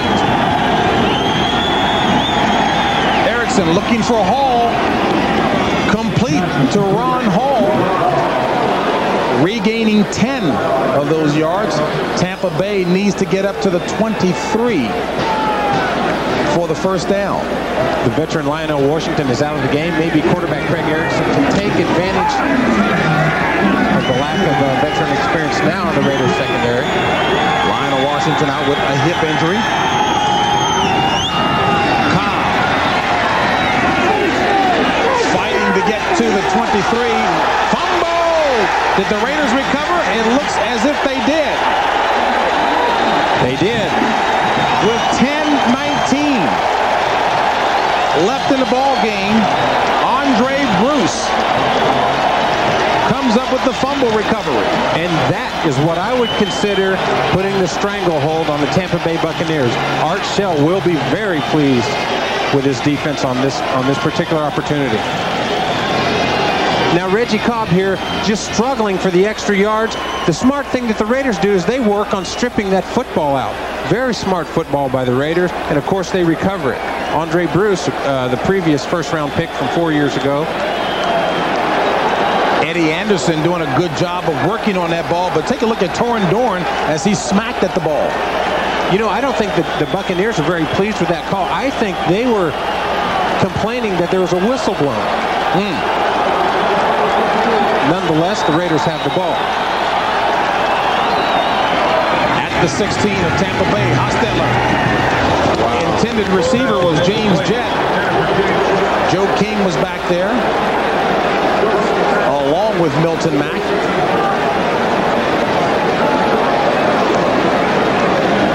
Now again, you're thinking, Dennis, that the forward progress had been stopped and the whistle should have blown? Yeah. Reggie Cobb once again trying to get to the first down, but his forward progress is obviously stopped.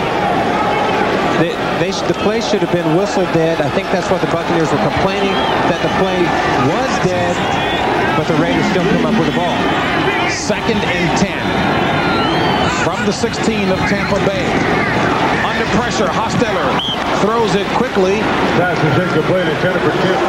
The blitz was on as Barney Bussey was speeding in on Jeff Hostetler. This is obviously a situation, a position on the field where you expect to see blitzes. What the Tampa Bay Buccaneers and Floyd Peters in this defense would like to do is obviously restrict them once again to just 3 points instead of a touchdown. And they do that by adding the pressure. Darren Anderson. It's interesting to point out, along with Roger Jones in the secondary now. Interesting, you have less area to cover as a defensive secondary, so you can afford to bring an extra guy off the corner. Raiders caught by Ismail at the 2. First down, Raiders.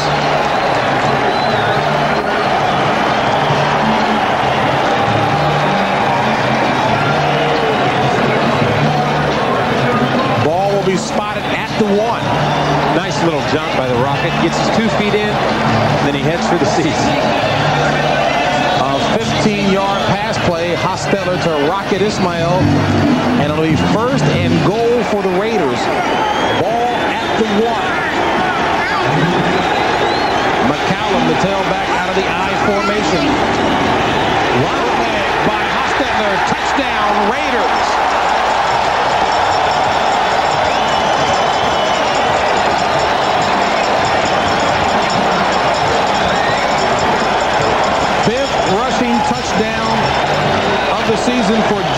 Hostetler, leader in the AFC in that category. Wow, what a tremendous fake here. Everybody's eyes are going to the middle of the screen. They think the dive is going over the middle. Hardy Nickerson is just busting up in there to disrupt this play. And quarterback Jeff Hostetler runs it out. 5 touchdowns for the quarterback Jeff Hostetler. That's usually something that you see out of a quarterback like Steve Young or Randall Cunningham. Jeff Hostetler doing a good job of rushing with the ball. First Raider quarterback to do such, run for 5 touchdowns in a season. And Jeff Jager now 2 points away.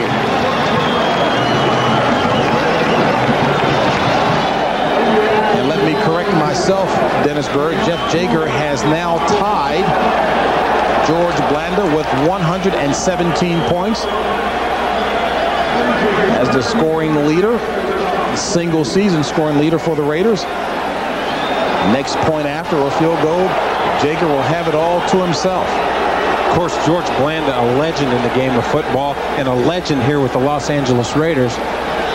That's quite a milestone for Jager.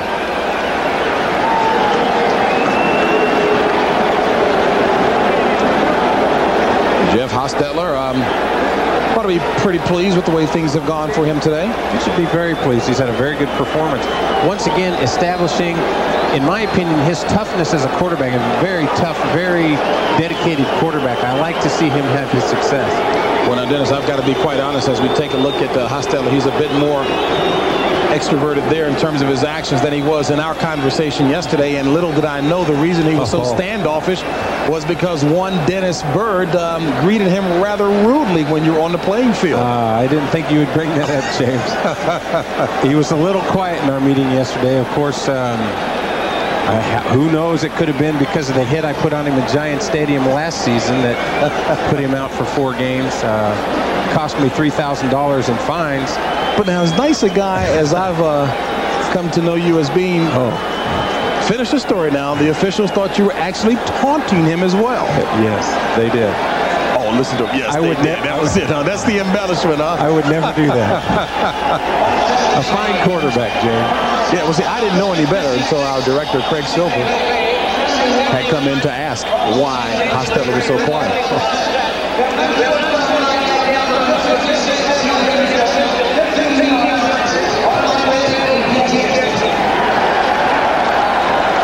Well, the net effect of all of that, we'll find out exactly which player was thrown out of the game. The extracurriculars have been ongoing here, and although Sam Weich's team trails 27-10 with 10 minutes and 1 second remaining, I guess this is what he was looking for. He was looking for his guys to step up to the plate and be more physical. Physical, yeah, but don't get cooked out of the football game. That only hurts his football club. And it looks like it was Hardy Nickerson. Oh, no. Hometown guy. Oh, goodness. And the only tough thing about that is some of the fans in the stands have gotten caught up in the action as well. Here's why. Steve Wisniewski, there was a fight after the extra point. Well, heaven, that involved John Lynch.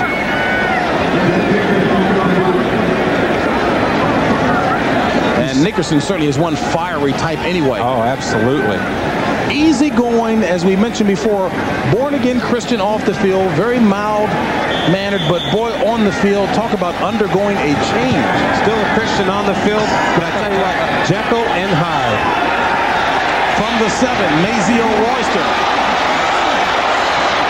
And Mazio Royster with a nice return to the 34, and yet again, extracurriculars continue. Jager hurt himself on that, making the tackle on Mazio Royster. Yeah, Jager gets up. It seems to be running okay.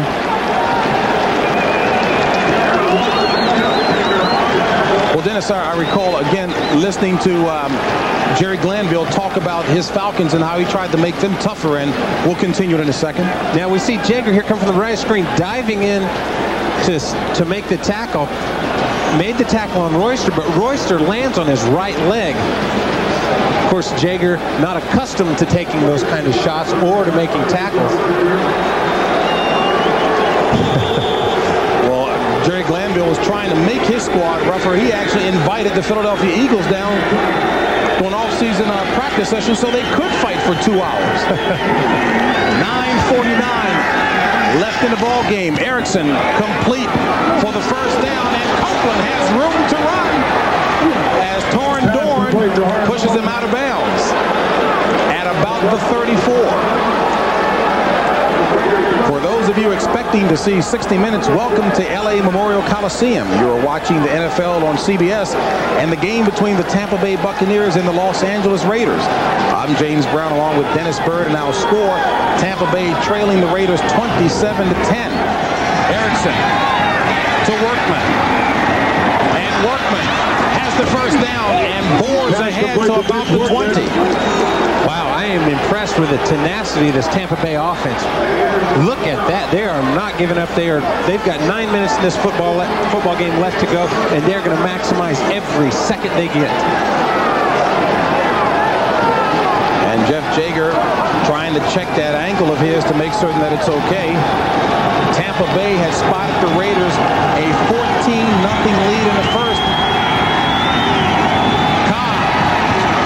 Reggie Cobb runs into his own man, but second and third effort still on his feet. Looked like a pinball player that time. 9 yards the hard way by Reggie Cobb. The hard way. As you mentioned, he's a pinball just bouncing off a blocker. Oh, man, am I impressed. And look at that uniform. That tells a story of what kind of day it's been. Well, take a look at this. Watch Reggie Cobb. Finds his hole, gets around to the outside. Here, his own man. Bing, that's one shot. There's 2 big shots. Chester McLaughlin. And then gets pushed forward by Joe Kelly. I guarantee you, by the end of that play, he had no idea which way he was going. Give me a drink, the man said. And there's a down Raider player. Looks like Joe Kelly, and now he is up under his own power. And walks off okay. Final scores from around the league. Houston won its 9th straight, sweeping Pittsburgh for the season, 26-17. Atlanta's playoff hopes very slim now, having lost to Washington. Atlanta has never won at Washington's RFK, and Buffalo continues to give Miami fits in Miami, winning that one 47-34. Winning big, 47 points against that Miami defense. That is an accomplishment. People talked about it. We look at the 49ers have won that football game against the Detroit Lions, and as a result clinched the NFC West. Some exciting football being played today. 2nd and 1 for the Buccaneers. Erickson, complete, and Copeland holds on. A 5-yard pass play, and it's a first down. Terry McDaniel with the hit. Tampa Bay, a big A for effort as we take a look at the NFC West. And these are updated standings. San Francisco clinched the NFC West with that victory. And Atlanta, as I mentioned before, Atlanta hurt its chances against the Washington Redskins, losing today. First and goal from the 4. Cobb. Flag on the play. Nolan Harrison on the stop. Nolan Harrison was involved in quite a bit of jawing and pushing earlier with Mazio Royster. You saw him put his hands up trying to keep from having a penalty assessed on him. You know, Nolan Harrison. Illegal use of the hands. Defense. Hands of the face mask. 5 yards. Or half the distance. First down. Nolan Harrison being very animated. You see him in this game, a very tough, mean, rough player. But you know what his hobby is? Collecting comic books. He's got a collection of over 4,000 comic books. Well, I'm sure Action Comics for sure. I wonder in which comic book you see somebody throwing somebody's helmet. Trying to act like Thor, huh? First and goal.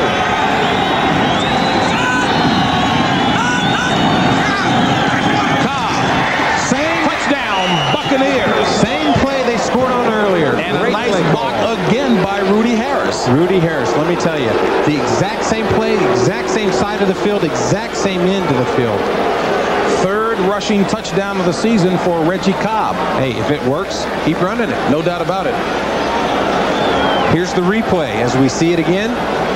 You watch the guard on the right of the screen, Bruce Reimers, goes to make the kick out, and Rudy Harris once again makes the block on Greg Townsend, freeing up Reggie Cobb for the touchdown. He just waltzes into the end zone. That's twice. And that from a young man who is definitely not 100% healthy. Reggie Cobb with that banged up knee. Michael Husted on for the point after. And Tampa Bay not rolling over at all. Dennis Byrd battling its way. 27-17 with 7:14 left in the ball game, and there's a flag on the far side of the field. Offside. Defense. The point is good. We will penalize 5 yards on the kickoff. Well, that might benefit the next team that gets this crew if, in fact, they're having problems raising their arms tomorrow. We take a look at the replay. Rudy Harris lined up in the fullback position right behind the quarterback. Makes a tremendous block on the linebacker, Joe Kelly. Once again, you get the kick-out block by Reimers, and Reggie Cobb's going to take the ball into the end zone. Watch the block by Rudy Harris. Very good job. Of course, Joe Kelly reading the play, coming out. Rudy Harris just does a fantastic job getting the block. Reggie Cobb just steps into the end zone. Rudy Harris will like looking at film tomorrow for sure. Reggie Cobb doing a nice job again. Hurt the 7th game of the season against the Atlanta Falcons in the Dome in Atlanta. Had 75 yards when he went out of that game in the 3rd quarter. Missed nearly a month, but still is the leading ground gainer on this Tampa Bay Bucs squad, and he's coming back and running strong. A fine running back from the University of Tennessee. His marquee, Reggie Cobb's marquee, is that he keeps those legs driving, James. He just chugga, chugga, chugga. He just keeps going. Very powerful young runner, and he's the kind of guy along that Jerome Bettis type of mold that likes to dish out the punishment instead of take it. I tell you, I'm a very, very big fan of Reggie Cobb's. Having played against him and having watched him, very, very good football. Onside kick is on here, judging by the setup. 7:14 left in the game. Tampa Bay trailing by 10.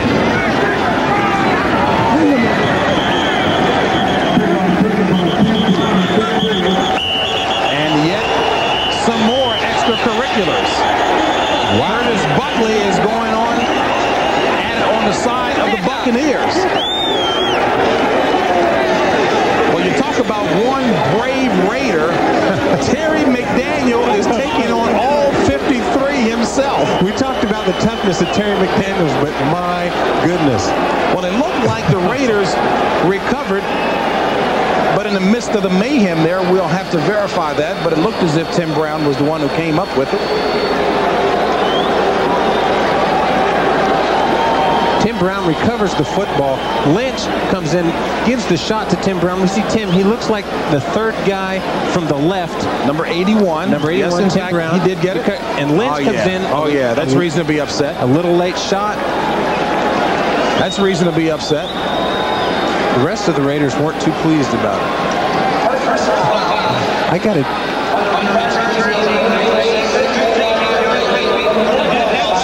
First down. I got to tell you, I admire, I don't know if you'd call it courage or what, quite possibly stupidity of Terry McDaniels. Holy smokes. Here's the fight. Now, and see, Rocket Ismail was the one who was caught in the act.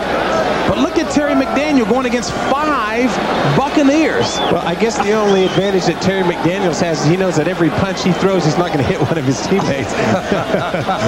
Just let him rip. Well, Terry McDaniel is one guy you want to go into battle with. My goodness. I guess so. A tough young man. Wow. Kansas City, San Diego, what a battle there. And with Seattle, Phoenix, and flags, well, just nothing new. Bruce Wilkerson and Demetrius DeBose.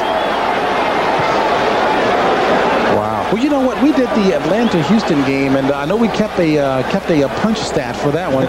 This one certainly has to rival it. I tell you, start offense, number 76, 5-yard penalty, still first down. This has the makings of one of this decade's greatest fights, James. Well, and Al Davis is a big fight fan, but I'm not sure that he's enjoying this. And a reminder, coming up at the conclusion of this contest, it'll be 60 minutes, seen in its entirety, except on the West Coast and the Mountain time zones. Hostetler to McCallum. Napoleon McCallum across the 30. A gain of 2. A running play we haven't seen a lot of so far in this game, which is the counter play. You said not having seen enough of that? We haven't seen much of it.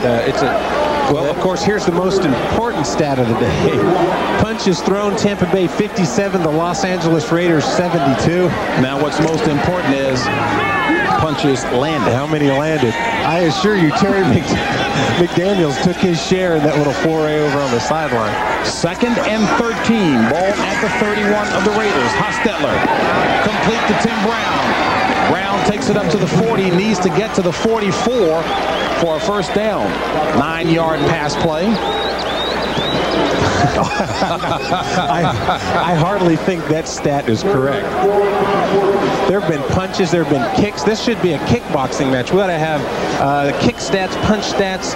We ought to have them all. Well, your point's well taken, though. Probably nothing more stupid than a football fight with all the equipment on. That's why you keep your helmet on. And here's the ring announcer. He's ready. 3rd and 4. Hostetler complete for the first down. Rocket Ismail finally stopped by Roger Jones. 15-yard pass play. Hostetler to the Rocket. 5:30 and counting left in the ball game.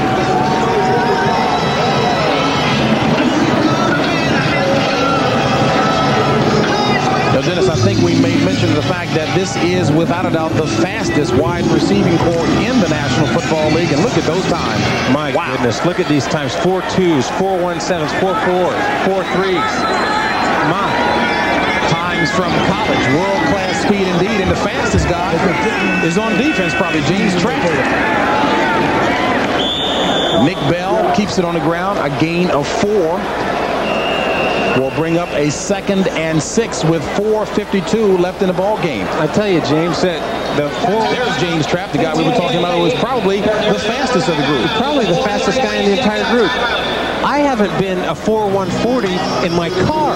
These guys it's unbelievable the speed that they have. Coach Shell told us if they were to put together a 4x100 relay team, there'd have to be guys sitting on the bench.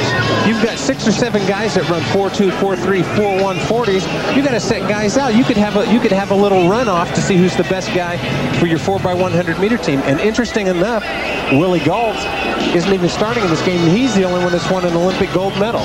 He's old fast, if you will. He's old fast. I tell you, fast is fast. There's a timeout on the field as you take a look at the current numbers for timeouts. Tampa with 2 and the Raiders with 1 with 4:52 remaining in the ball game. Coming up next Sunday, NFL action continues here on CBS. Doubleheader action, Detroit at Chicago. That will be the big game.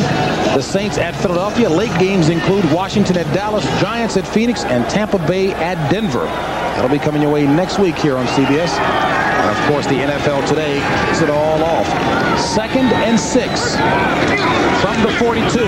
McCallum and Jimmy Williams with the hit. A gain of only 1 on the play. I might mention that James Jett did get a gold medal as an alternate on an Olympic track team. Another timeout called by Tampa Bay, leaving 1 for Tampa Bay and 1 for the Raiders. We saw a shot there of Howie Long and Chester McLaughlin. Boy, that's an interesting pair. As we look at remaining games left for Kansas City, Denver, and LA. Teams, of course, in the chase. And what would you judge by the remaining schedules? Well, I tell you, you got to think that Kansas City obviously is in the driver's seat in the AFC West. Denver Broncos, they've got a pretty, well, obviously with the Raiders, or with the Tampa Bay, they feel that that's a game that they should win. And of course the Raiders, the Los Angeles Raiders, they're in control of their own destiny right now. If they get into the playoffs, it's entirely up to them, obviously. Green Bay can be difficult, though. A little over 2 minutes remaining in this contest, and look at the score here, 28-24. San Diego was leading in that contest, 17-zip, and boy, have they battled back and forth. Raiders fans will love nothing better than to see San Diego pull that one out. Incomplete. Intended receiver was the Rocket. Ricky Reynolds right there. And keeping the playoff picture in perspective as we look at the AFC West standings. The Raiders again right in the thick of it, and we've driven the point home that the Raiders cannot afford a loss in this game or the upcoming 2 remaining contests as they look for one of those playoff spots. Coach Shell had mentioned earlier that they were in a 5-game playoff spot in the season. They had to win all 5 football games. They win this one, they've got to win the next 2 to get in the playoffs to hope for a wild card spot. Jeff Gossett on to punt, standing back at his own 45. And Courtney Hawkins will let that one go. So Tampa Bay will operate from its own 20 with 4:30 and counting left in the ball game. Both teams with 1 timeout apiece remaining. Tampa Bay trailing 27-17. Reggie Cobb the back. 1st and 10, Tampa Bay. Oh, Howie Long. Bruce Reimers of Tampa Bay said, in looking at tape of Howie Long as Reimers limps off, we mentioned that he was struggling with a bad ankle anyway, was supposed to have rotated every 5 plays with Charles McCray. Reimers said he was not counting on it, and properly so, because he has not been rotating, but he said Howie Long hasn't lost a step. Howie Long hasn't. He said if in fact Howie's gained a step because he worked so hard in the offseason. He has his own personal trainer, and he just really keeps getting better and better. On 2nd and 11, get that. Complete to Workman. Workman slips ahead across the 25. Gain of 6. Tampa Bay needs to get to the 30 for 1st down. James, we would be remiss if we didn't talk a little bit about Howie Long. 7-time Pro Bowler. He's going for his 8th Pro Bowl, and he is playing exceptional this year. He is certainly playing up to the standards that have gotten Howie Long into the Pro Bowl for 7 years. Only Art Shell is an 8-time Pro Bowler with the Raiders. Erickson decides to run it. Gets a nice block by Ron Hall as Erickson runs for the 1st down and smartly out of bounds. Another flag thrown. The flag at the 28. Ron Hall did a very nice job as he looked back and saw Erickson starting to run and give him a block. And there's the 8-time Pro Bowler we were talking about, Art Shell.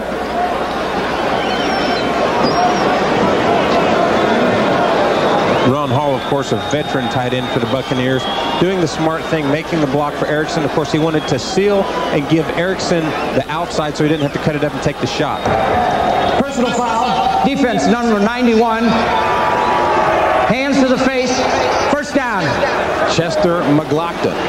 Bruce Reimers also had some kind words for McLaughlin, not of the penalty variety, but the kind of package that he brings to the field. A big package, James. I tell you what, Chester McLaughlin is a huge man and very explosive and very powerful. That's what makes him such a good ball player. On 1st down, Erickson looking for Wilson, has him for the 1st down. And Wilson brought down by Eddie Anderson. Tampa Bay in Raiders territory, an 18-yard pass play. And again, Tampa Bay with 3:07 remaining. Still very much a factor. We have seen some strange things happen. 27-17, trailing by 10. A touchdown and a field goal.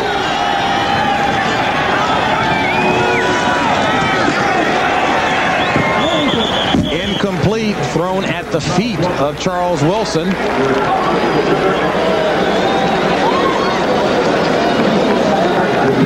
We take a look ahead for what the Tampa Bay Buccaneers have to play in the last 2 weeks at Denver and Mile High Stadium, of course, and then at San Diego. Obviously, not easy games for the Buccaneers, but it gives them once again that opportunity to instill that winning edge and something very positive to end on this season.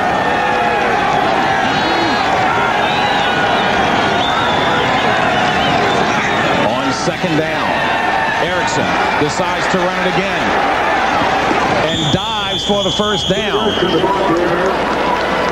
Aaron Wallace on the stop. The clock continues to wind down. 2:30 and counting.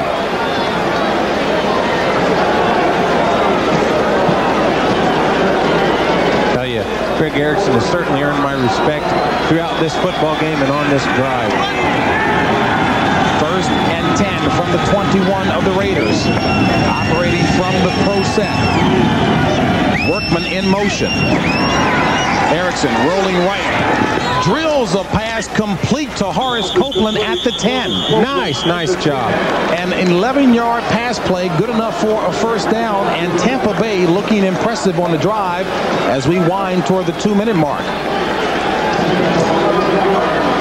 Coach Sam Weiss is doing something here for his young quarterback. He's getting a rollout. They're going to pull an uncovered guard and get him in front of Erickson. Rollout protection. What that does is it effectively makes only 2 rushers. You see them, Long and McLaughlin, only 2 rushers able to rush the pass. Look at the punishment Horace Copeland takes there. From McLaughlin at the end. Wow. Sam Weiss looking at his club, trying to get him to move. 1st and goal from the 10. Erickson looking for Hall, make it more, incomplete. Looking for the backup tight end, Dave Moore. And we're at the 2-minute mark. 1:57 left in the ball game. We take another look at it. The ball goes in and out of the hands of Moore. Oh. 1:57 left. Tampa Bay trailing by 10. 27-17. Raiders on top of Tampa Bay. 1:57 left in the ball game. Both teams 1 timeout apiece. Tampa Bay at the 10. 2nd and goal. And don't forget, coming up next at the conclusion of this game, 60 minutes seen in its entirety except on the West Coast and in the Mountain Time zones. Trips left. Ron Hall in motion. Erickson throws it away smartly. No one open that time. And there is a flag on the play. Surprise. But this one will go against Tampa Bay, James. Illegal motion.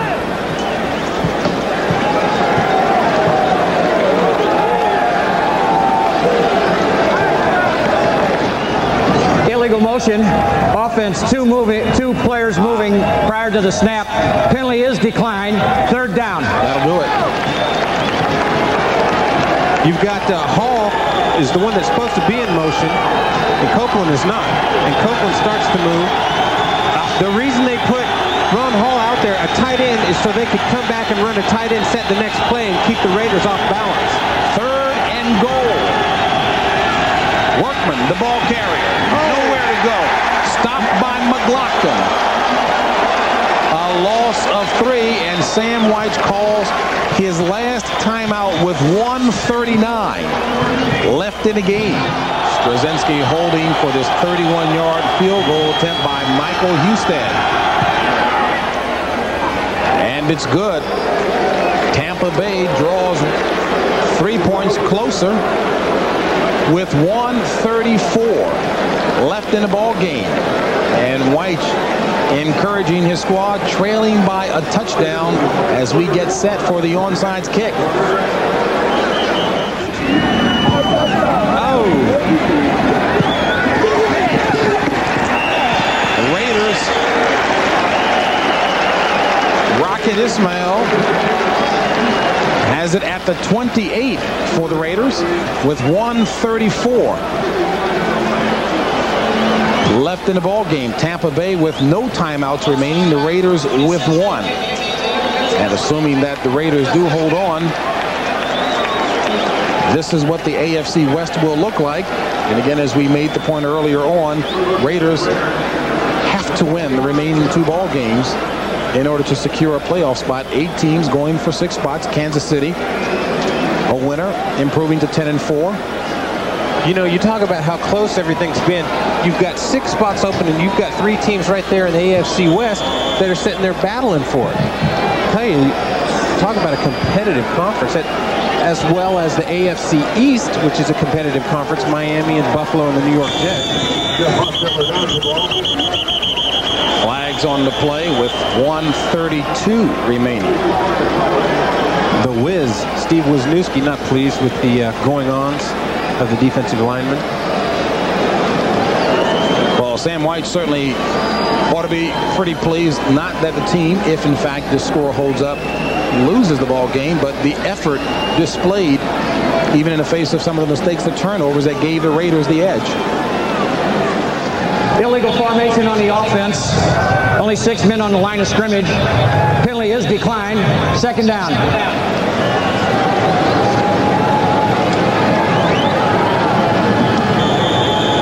Here's the AFC playoff picture as we take a look at it. Buffalo, Houston, and Kansas City right now sitting very good. And Pittsburgh, wow, Pittsburgh swept by Houston this season, and even the New York Jets still alive in the playoff picture as Jeff Hostetler goes down on one knee. So Archell, who had difficulty putting a finger on exactly why the Raiders have been plagued by inconsistency, said the bottom line is let's still get the victories and keep going. We are on an uptick, and that's the way it appears, as if it will end with a victory being the uptick notion. And yet another flag. Personal foul, defense, personal foul, offense. Number 65 is ejected. Well, if that's the case, if they're looking for vultures, they're heading toward the broadcast booth here, Dennis.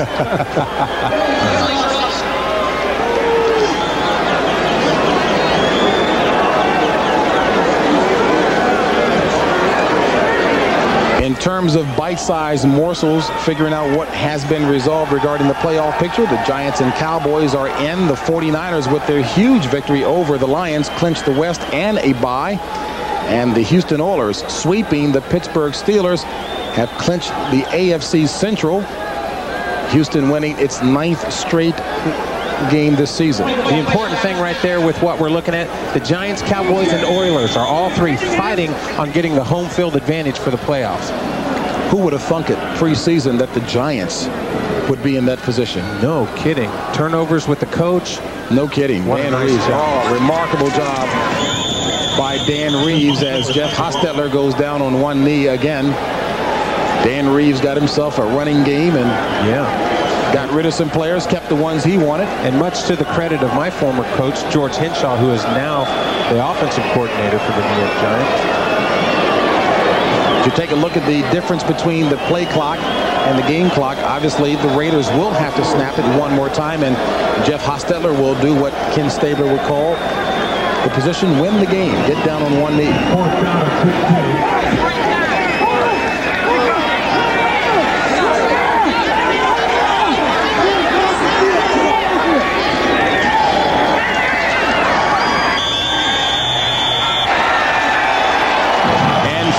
The game ends with a little yelling and screaming and pushing. That's been the common thread through this game.